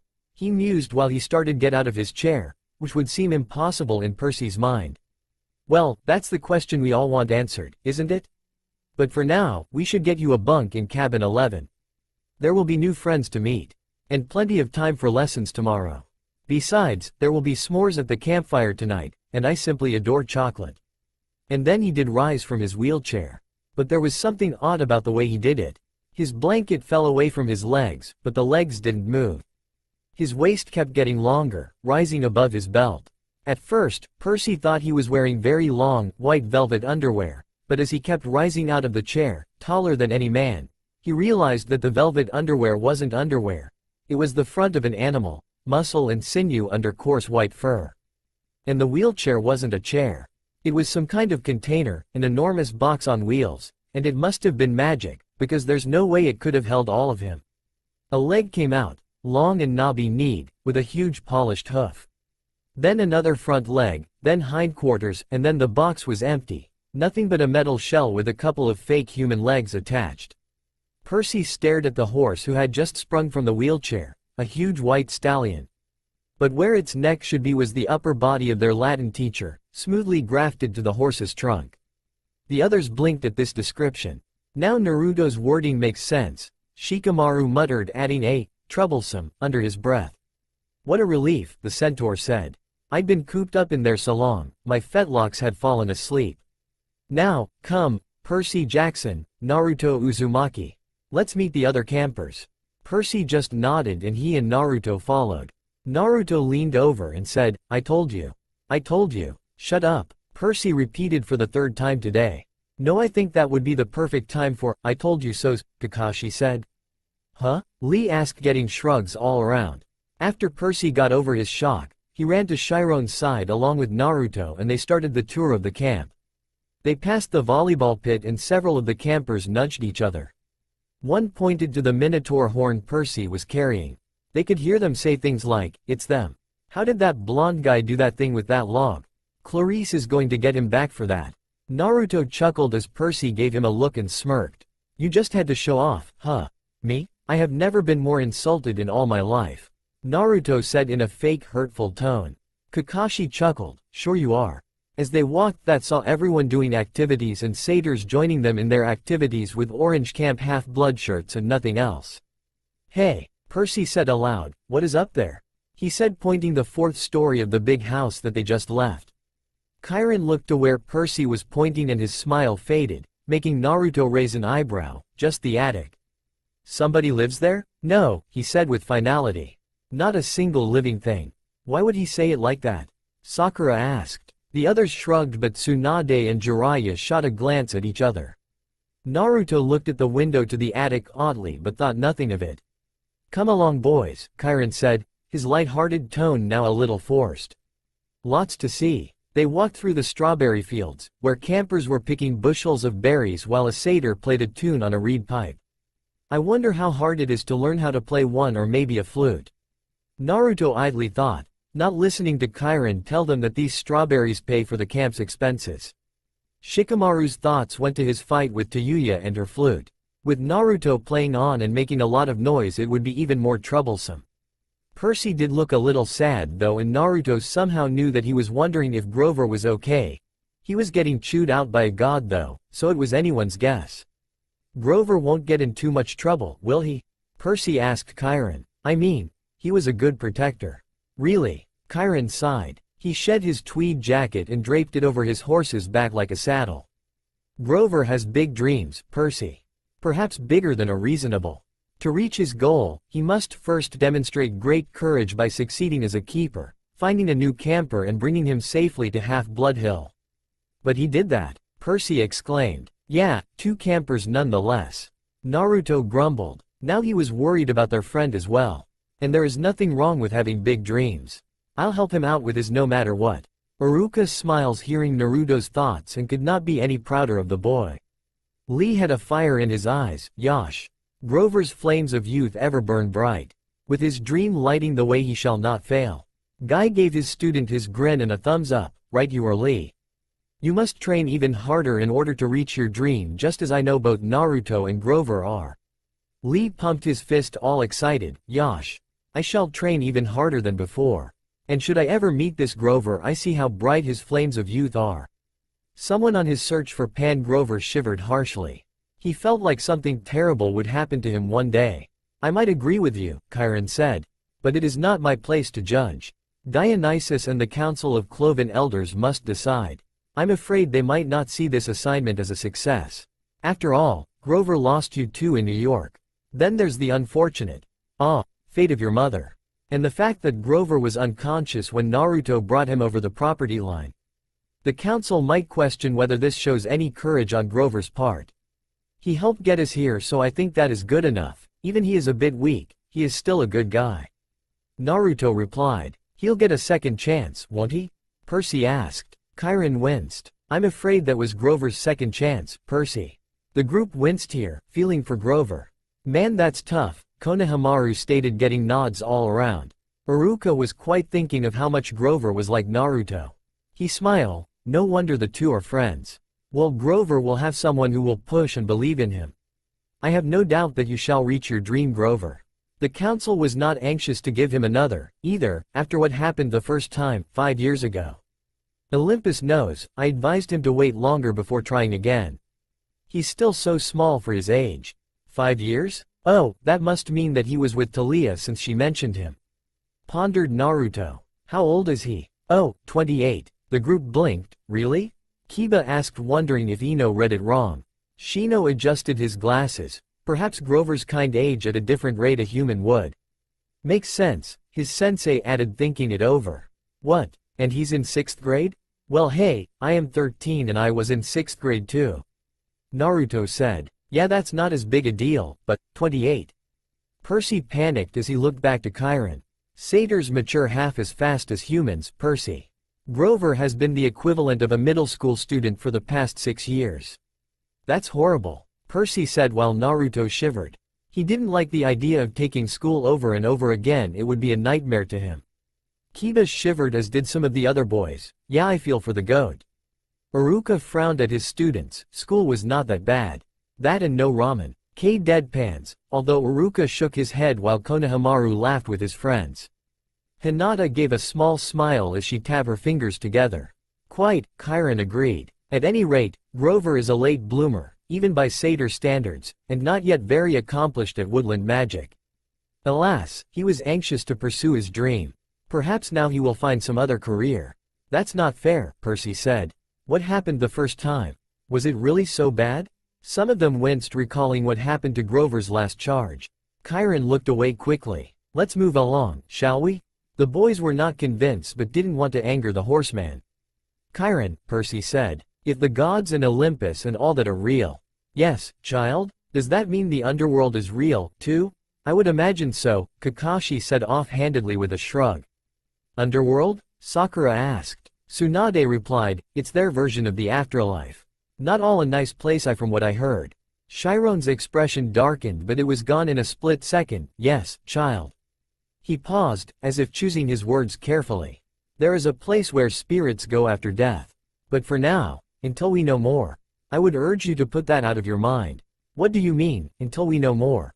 Come, Percy, let's see the woods. They wanted to know what he was talking about when they reached the edge of the forest that thought left them. Once they saw it, they thought the forest was huge. It took up at least a quarter of the valley, with trees so tall and thick, you could imagine nobody had been in there since the Native Americans. The others raised a brow. With trees like that, Naruto might have felt like home. Naruto smiled a sad smile and said, feels like home. Percy looked at him and put a hand on his shoulder. Naruto had told him a lot of the world he used to live in. He didn't believe it at first because it sounded weird, but so were his experiences, so he just took it in stride. Chiron said, interrupting them, the woods are stocked, if you care to try your luck, but go armed. Oh, that sounds nice. Naruto deadpanned. Sounds just like the forest of death with the way you put it. Tell us about it, Kiba said with a deadpan, at least we don't have crazy ninja all around us. Tenten glanced at her sensei and teammates before she just sighed. Stocked with what? Percy asked, a little freaked out now. Naruto told him about the Forest of Death and he hoped Naruto was wrong. Armed with what? Monster or beasts of some kind, Asuma mused with a smirk, and I am sure they have all sorts of weapons at that camp. You'll see. Capture the flag is Friday night. Do you have your own sword and shield? My own. We just got here. How would we have those? Deadpanned Naruto. Kairon had the decency to look sheepish. No, he said. I don't suppose you do. I think a size 5 will do. I'll visit the armory later. He then glanced at Naruto's reins. He knew Naruto would be alright, but at the moment he was more worried about Percy. Tenten frowned. Now that camp started to sound exciting. She really wanted to train there. Sword and spear fights? Percy asked. Cabin challenges and all that, he explained.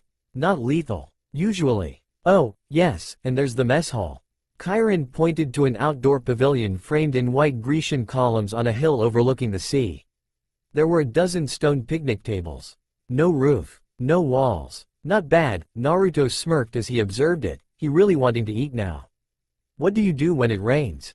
Percy asked with a confused face. Seeing as the area is controlled by the gods, I would assume they would have no trouble with rain. Shino guessed. Shikamaru thought about it, wondering how much time he would be able to watch the clouds without worry of rain or anything that would ruin it. Kairon looked at him as if he had gone a little weird. We still have to eat, don't we? He then sighed and decided to drop the subject.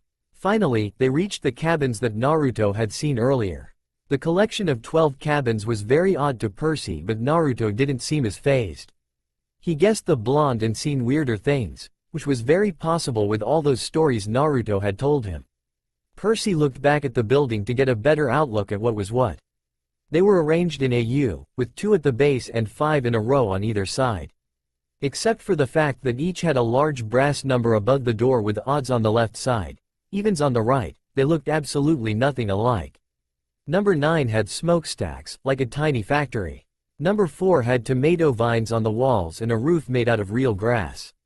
7 seemed to be made of solid gold, which gleamed so much in the sunlight it was almost impossible to look at.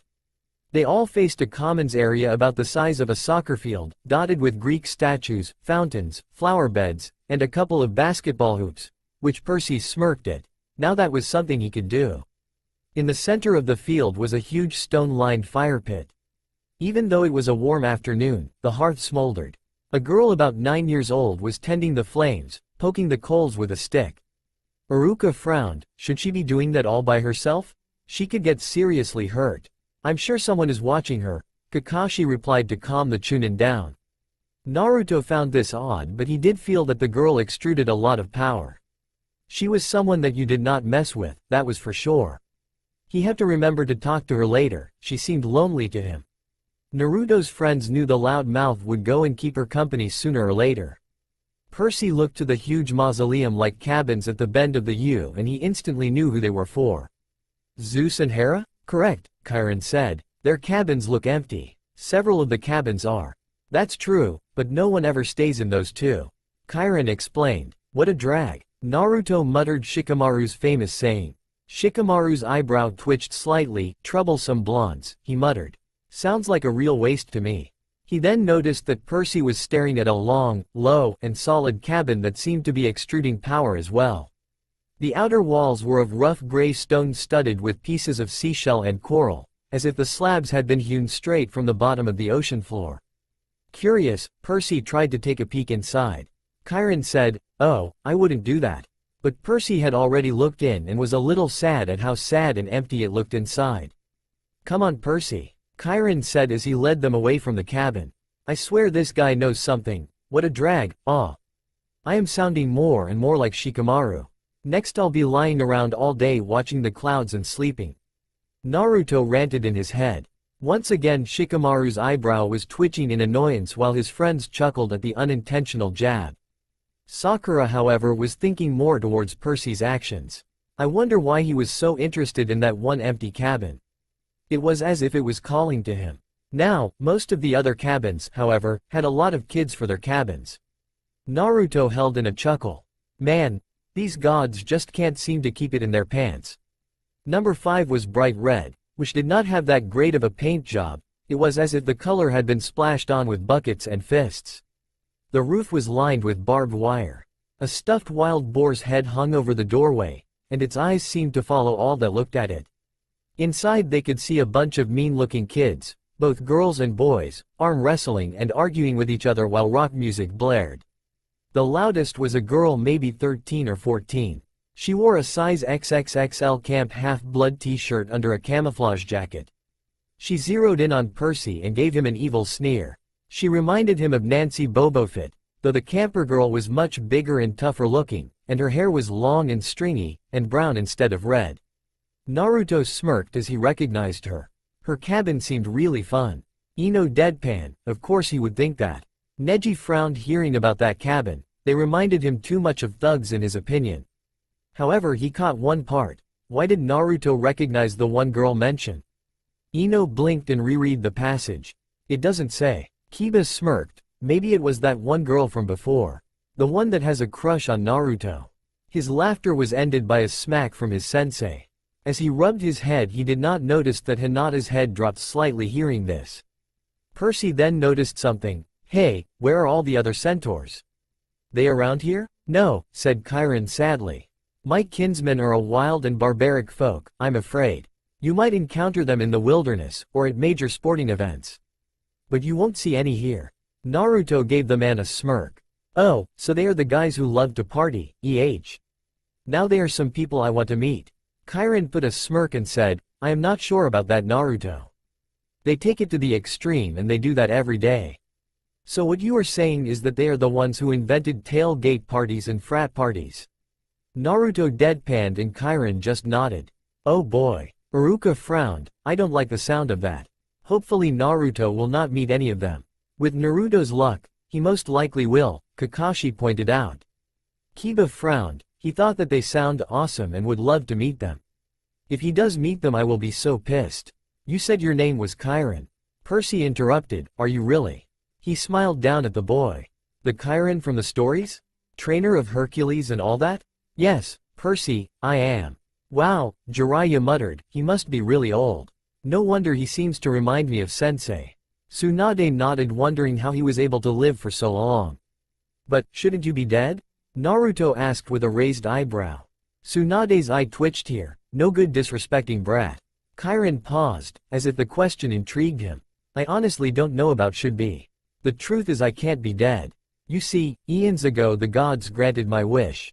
I could continue the work I loved. I could be a teacher of heroes as long as humanity needed me. I gained much from that wish, and I gave up much. But I'm still here, so I can only assume I'm still needed. Being a teacher for all time, man, that sounds boring. Naruto said. Iruka frowned here. It is very fulfilling work, Naruto, he muttered. His students snickered, causing him to scowl at them. No, Chiron said. Horribly depressing, at times, but never boring. Why depressing? Percy asked. I can only imagine why. Naruto said quietly, being immortal mean you see all those that you have learned to love die sooner or later. I am not sure if I could do that. Iruka sighed, as did Jiraiya, Tsunade and most of the older shinobi. They all had students or someone close to them dying. Oh, look, he said. Annabeth is waiting for us. Chiron suddenly said, as if not hearing the question. When they reached the blonde girl, it was at cabin 11. The girl was reading a book that was not even in English. The thing was in Greek and it seemed to be about Greek architecture. Annabeth, Chiron said, I have master's archery class at noon. Would you take these two from here? Yes, sir. Cabin 11, Chiron told them, gesturing toward the doorway. Make yourself at home. Out of all the cabins, 11 looked the most like a regular old summer camp cabin, with the emphasis on old. The threshold was worn down, the brown paint peeling. Over the doorway was one of those doctor's symbols, a winged pole with two snakes wrapped around it. Looking inside, Naruto's sweat dropped at what he saw. It was packed with people, both boys and girls, way more than the number of bunk beds. Sleeping bags were spread all over on the floor. Oh, crud, this is worse than the orphanage back home, or maybe not. He thought as he looked at them all. They were all in good spirits. Jiraiya smiled, at least he will find someone that can stand by him and understand him, it seems. He did notice that when they saw Chiron, they stood and bowed to the man. Well, then, Chiron said. Good luck, Percy. I'll see you at dinner. He then galloped away toward the archery range. Naruto looked back at the retreating horseman with a glint in his eyes. Percy saw that and felt like he should try and get Naruto to spare him. But then again, this was Naruto. When he has a target for a prank in mind, not even a god could stop him. True, Iruka admitted. Hell, he was certain some of the gods there would be unable to stop him. You have a prank in mind, don't you? Naruto just looked at him. Remember that 3-hour hell he put us through? Percy shivered at the memory. The other students shivered as well. The Konohamaru Corp. All glanced at an amused Iruka with fear in their eyes. The genin that already finished the academy gave the trio their pity. Hinata knew her little sister would not like whatever Iruka had in store for her in her class. Turning back to the group behind them, they noticed that all the kids were sizing up the two of them. Great, now they needed to make a good impression. So naturally Percy tripped coming in the door and made a total fool of myself. There were some snickers from the campers, but none of them said anything. Naruto just walked in nonchalantly, which seemed to calm Percy down a bit. Annabeth announced, "Percy Jackson, Naruto Uzumaki, meet cabin 11. Regular or undetermined?" Somebody asked. Huh? Choji asked as he took a bit of his chips. Ino saw a new footnote forming. Regular means they children of Hermes, a minor god or goddess who stay in the cabin. Undetermined means they have yet to be claimed by their godly parents. Kiba scowled. Not claimed? What the hell? Does that mean the gods are ignoring their kids or something? Ino shrugged, not sure how to answer that. She recalled who her mother was and wondered if she even missed or knew about her life. After a moment she read on, shaking the thought from her mind. The words I'm looking for are, "We just got here. Recently arrived. I'm unfamiliar with this place." I suppose the operative phrase you're looking for is, "We're new." Naruto listed off his fingers with a deadpanned look and there was a groan of annoyance from everyone in the cabin. Jiraiya chuckled, that's one way to put it. A guy who was a little older than the rest came forward. Now, campers. That's what we're here for. Welcome, Percy, Naruto. You can have that spot on the floor, right over there. It is pretty big so the two of you will fit for now. The guy was about 19, and he looked pretty cool. He was tall and muscular, with short cropped hair and a friendly smile. He wore an orange tank top, cutoffs, sandals, and a leather necklace with 5 different colored clay beads. The only thing unsettling about his appearance was a thick white scar that ran from just beneath his right eye to his jaw, like an old knife slash. Oh ho, now this guy seems like fighter. Naruto smirked at the thought. He knew this place was going to be fun. Sakura and Ino blinked. Not bad. Reminded me of Sasuke for some reason, Ino muttered. The guys frowned or outright scowled at the mention of the boy. Kakashi was quite wondering. This is Luke, Annabeth said, and her voice sounded different somehow. They looked at her and it looked like she just got out of a blush. Naruto raised an eyebrow. It seemed that she was into old guys. He smirked, he could tease her later. His expression hardened when she them looking, but for Naruto, he already had some pranking material. He's your counselor for now. For now? Percy asked. You're undetermined, Luke explained patiently.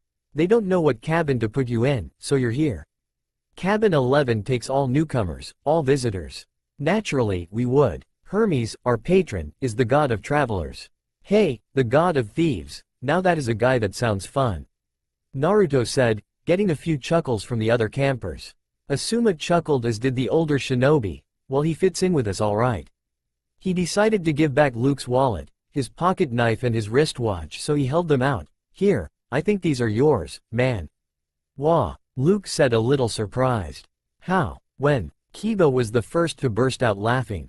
He was followed lightly by his friends and those close to Naruto. Ah man, I wish I got to see his face when Naruto did that. Oh, just now, and I am a ninja, it's just too easy for me.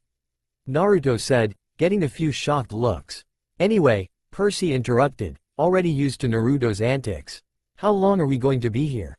Good question, Luke said as he took his stuff back. Until you're determined. How long will that take?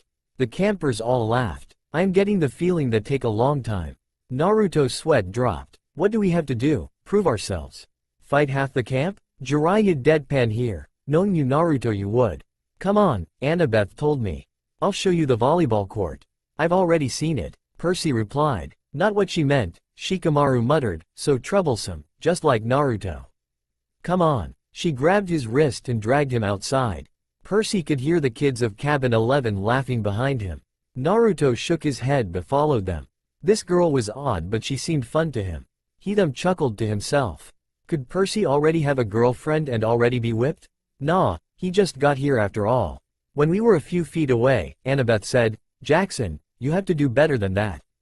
Huh? What? Yeah, what he said, Kiba added. She rolled her eyes and mumbled under her breath. I can't believe I thought you were the one. What's your problem? Naruto grimaced as he heard the anger in his friend's voice.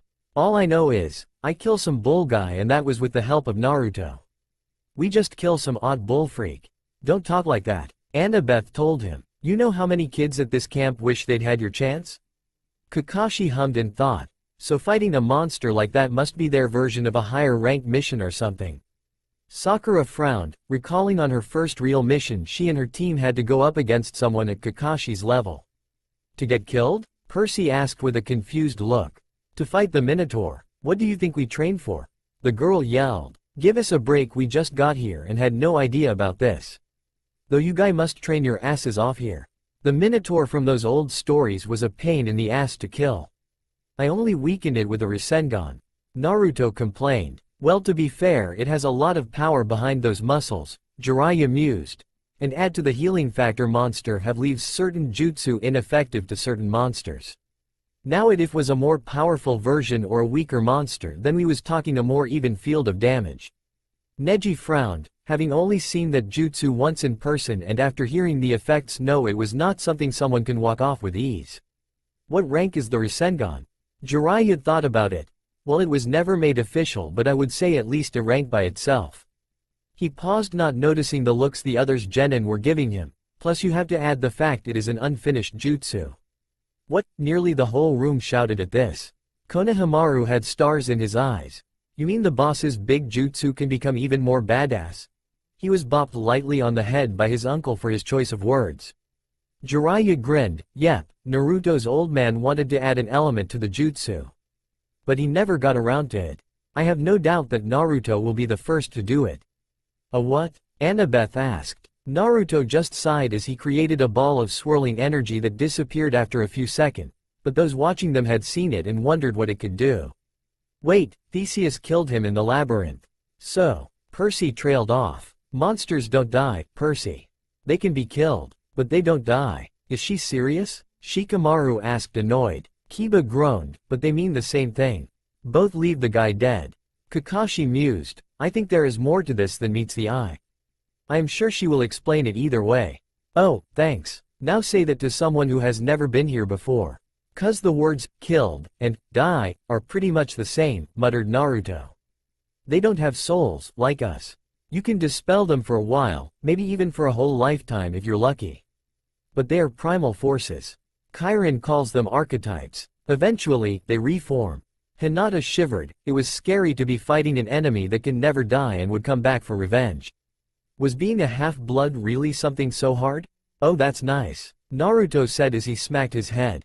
You mean if we killed one, accidentally, with a sword? The fur. I mean, your math teacher. That's right. She's still out there. You just made her very, very mad. Annabeth informed him. How did you know about Mrs. Dodds? You talk in your sleep. Snorts were heard all around. That was one thing you did not need as a ninja. You almost called her something. A fury? They're Hades' torturers, right? Naruto asked while Percy nodded. Annabeth glanced nervously at the ground, as if she expected it to open up and swallow her. You shouldn't call them by name, even here. We call them the kindly ones, if we have to speak of them at all. Man, you guys take fear to the extreme. Sure, she was a creepy bat, and I use that term loosely, but come on. They can't be that bad. Naruto replied. Annabeth just gave him a look. Something tells me that they are, Kurenai said, worried for the kids at the camp. Look, is there anything we can say without it thundering? Percy whined. That even sounded sad to him. Why'd I have to stay in cabin 11, anyway? Why is everybody so crowded together? There are plenty of empty bunks right over there, he said, pointing to a few other cabins. You don't just choose a cabin, Percy. It depends on who your parents are. Or, your parent. Annabeth informed him. He seemed to get it, maybe. My mom is Sally Jackson, he said. She works at the candy store in Grand Central Station. At least, she used to. The group bowed their heads at the fallen mother once more. Percy, I think she means your dad. Naruto commented. But he's dead. I never knew him, Percy said. Annabeth sighed. Clearly, she'd had this conversation before with other kids. Your father's not dead, Percy. I am getting the feeling that he is a god, right? Naruto deadpanned. What? Percy said surprised. How else would you be allowed here? Naruto shrugged. What about you? Percy pointed to Naruto. Oh, I am not sure, but whoever my mom was, she said to just wait until the right time. Besides, you know that I am an orphan, so I am used to waiting around like this won't kill me. This time winces were shared as the others were not sure how they should feel about that. Oh, right, Percy said a little embarrassed. But, how do I know I am a demigod as they are called? Usually demigods are diagnosed with dyslexia and probably ADHD, too. Annabeth said. Dyslexia is where you mix up word and stuff, right? Percy asked. Hey, you think you got it bad, what about me? I know 3 languages now. Naruto said. English, Japanese, and now this Greek stuff. 3? Iruka asked stunned. Greek I can understand, Jiraiya said, so this English must be the long the people he is with are speaking. So, you could read it at the museum as well? Yep, Naruto answered. Okay, so how does ADHD help? Simple, they are your battle reflexes. Annabeth stated. It is a good thing you had that because if you didn't, you would not have survived the Minotaur, much less eaten the ambrosia and nectar. Huh? Percy, that stuff you drank that made you feel better. Naruto said. For me that stuff tasted like Ichiraku's ramen. He had anime tears in his eyes, making Percy chuckle to himself. His friend had the weirdest tastes and suffering from withdrawal. My mom's cookies, Percy said sadly. Even Naruto was sad, he liked Ms. Jackson and was very nice to him, plus her cookies were the best. Kiba chuckled. Yeah, got to respect the cookies. Lee grinned, wishing he had some of the woman's famous youthful, in his eyes, cookies. Well, those are the signs, you two are defiantly demigods. Annabeth said, but before she could say anything else, she was interrupted by someone very familiar to her and Naruto. Ino blinked as she paused. Wait, if that helps show you are a demigod, then how am I reading this easily? You didn't notice? Sakura asked. Jiraiya leaned over and glanced at the page. Well, that's Greek, I believe. Must have changed so you can read it with ease. Some of the other genin were quite wondering if their inability to read easily and their good battle instincts were what they thought they were. Well, a newbie, a husky voice said. Percy looked over to the big girl he saw in the Aries cabin, come sauntering toward them. She had 3 other girls behind her, all big and ugly and mean looking like her, all wearing camo jackets. He noticed that she was talking to him, but also that she was stealing glances at his blonde-haired friend. Oh God, no. Why does he attract all the strong and mean girls? Percy remembered some of the other bullies wanting a piece of Naruto back when they were at school and not in the lineup to beat down way. Ino cried out as she finished that line, oh come on. Why is he getting so much attention when he was a loser here? I believe because we all know him in a way. Everyone turned to Shino. Said boy adjusted his glasses. Even before the academy we knew of Naruto as some way or form.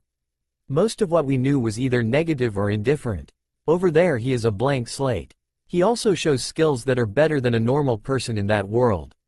All of it adds up, getting the attention of different girls without changing who he is or anything of the sort. The others looked at him while Hinata all by slumped over. With so many girls after Naruto for who he is, then how will I get him to notice me? Clarice, Annabeth sighed, also noticing the looks. Why don't you go polish your spear or something? She then muttered, unless you want to polish someone else's spear. Jiraiya giggled perversely as he quickly wrote that down. Only for Tsunade to smack him into the wall and rip his little notebook apart.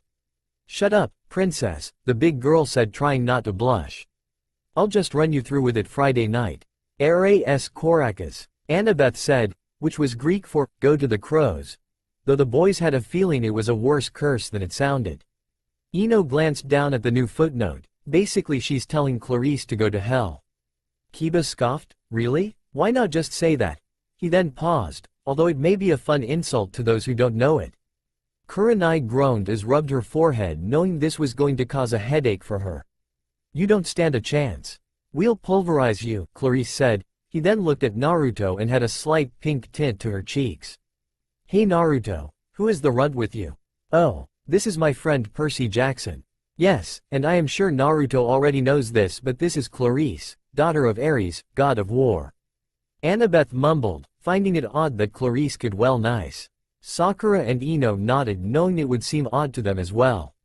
The war god? Percy said with both eyebrows raised. Clarice sneered and held up Percy by the collar. You got a problem with that? No, Percy said, recovering his wits. It explains the bad smell. Naruto smacked his head, now he gets a backbone. Jiraiya copied Naruto, not the best thing to say. From what Ares told me, his kid specializes in all sort of fighting, unarmed, armed and anything else you can dream of. Able to use any weapons and need little training to master their weapon of choice. Tenten grinned, now she wanted to spar with Clarice or any of her siblings. Clarice growled, we got an initiation ceremony for newbies, Prissy. Percy. Whatever. Come on, I'll show you. Clarice said as he dragged the boy to the bathrooms. Clarice, Annabeth tried to say. Stay out of it, wise girl. Clarice growled as she and the others walked away. Naruto. Annabeth rounded on her fellow blonde. You have to help him. Sighing, Naruto replied, I know I should, but I can't be the one to fight all his battles. True, Jiraiya agreed. It was like with Naruto when he trained him. Iruka frowned. While he agreed with what Naruto was saying, he would at least make sure his friend would be able to handle them. He then grabbed the horn Percy dropped. They walked to the door while saying this, and he was sure Percy heard him. Let's see if he can regain some of that strength like last time. Annabeth and Naruto watched at the door as Clarice and her friends mocked Percy. As they began to push Percy's head toward the toilet, Naruto felt that power that he felt back at the museum. Oh, this is going to be messy. Huh? Annabeth asked. Will she stop coping us? Kiba muttered with a twitching eyebrow. Then, one of the toilets shot out water at Clarice, and as her friends tried to help her, the other toilets exploded, blasting water all over the place. Naruto grabbed Annabeth and jumped to the ceiling but still got wet. Didn't see that coming, he said, shaking water out of his hair. Gags and groans all around were heard as this was read. That's nasty, Ino muttered. Percy walked over to them with a shocked expression, but he was laughing in the inside at how funny the two looked. Annabeth said, how did you? I don't know. Percy shrugged. Well, Percy, you just gave the name Waterboy a whole new meaning. Naruto said, which actually got a laugh from Annabeth. Percy just told him to shut up. The guys chuckled slightly at that. At least the title makes sense now, Choji added, renewing the laughs. They walked to the door. Outside, Clarice and her friends were sprawled in the mud, and a bunch of other campers had gathered around to gawk. Clarice's hair was flattened across her face. Her camouflage jacket was sopping and she smelled like sewage. She gave me a look of absolute hatred. You are dead, new boy. You are totally dead. However, it was quickly gone because Naruto had decided to help out. He created 2 shadow clones to help her cabin mates. He walked over to Clarice and helped her up. Don't be too hard on him next time. He smirked and then winked. He then jumped back to Percy's and Annabeth's side, leaving more shocked people to look at him. He never saw the full-blown blush on her face. Sakura sighed. God, even in a new world he is so dense. Can't even see if a girl likes him. Hinata however perked up at this, hoping for a chance still. Show off. Percy smirked. Oh, you and your hurtful words, Naruto shrugged. Laughed renewed again, knowing how Naruto would be. He then noticed Annabeth looking from Percy to Naruto. What are you thinking? I'm thinking, she said, that I want the 2 of you on my team for capture the flag. If you want our help, you got to get the whole cabin that goes along with us. Ino groaned as she closed the book. That's it, I give up. That's all for now. If you want to see next part, then please like this video and subscribe my channel. Thank you.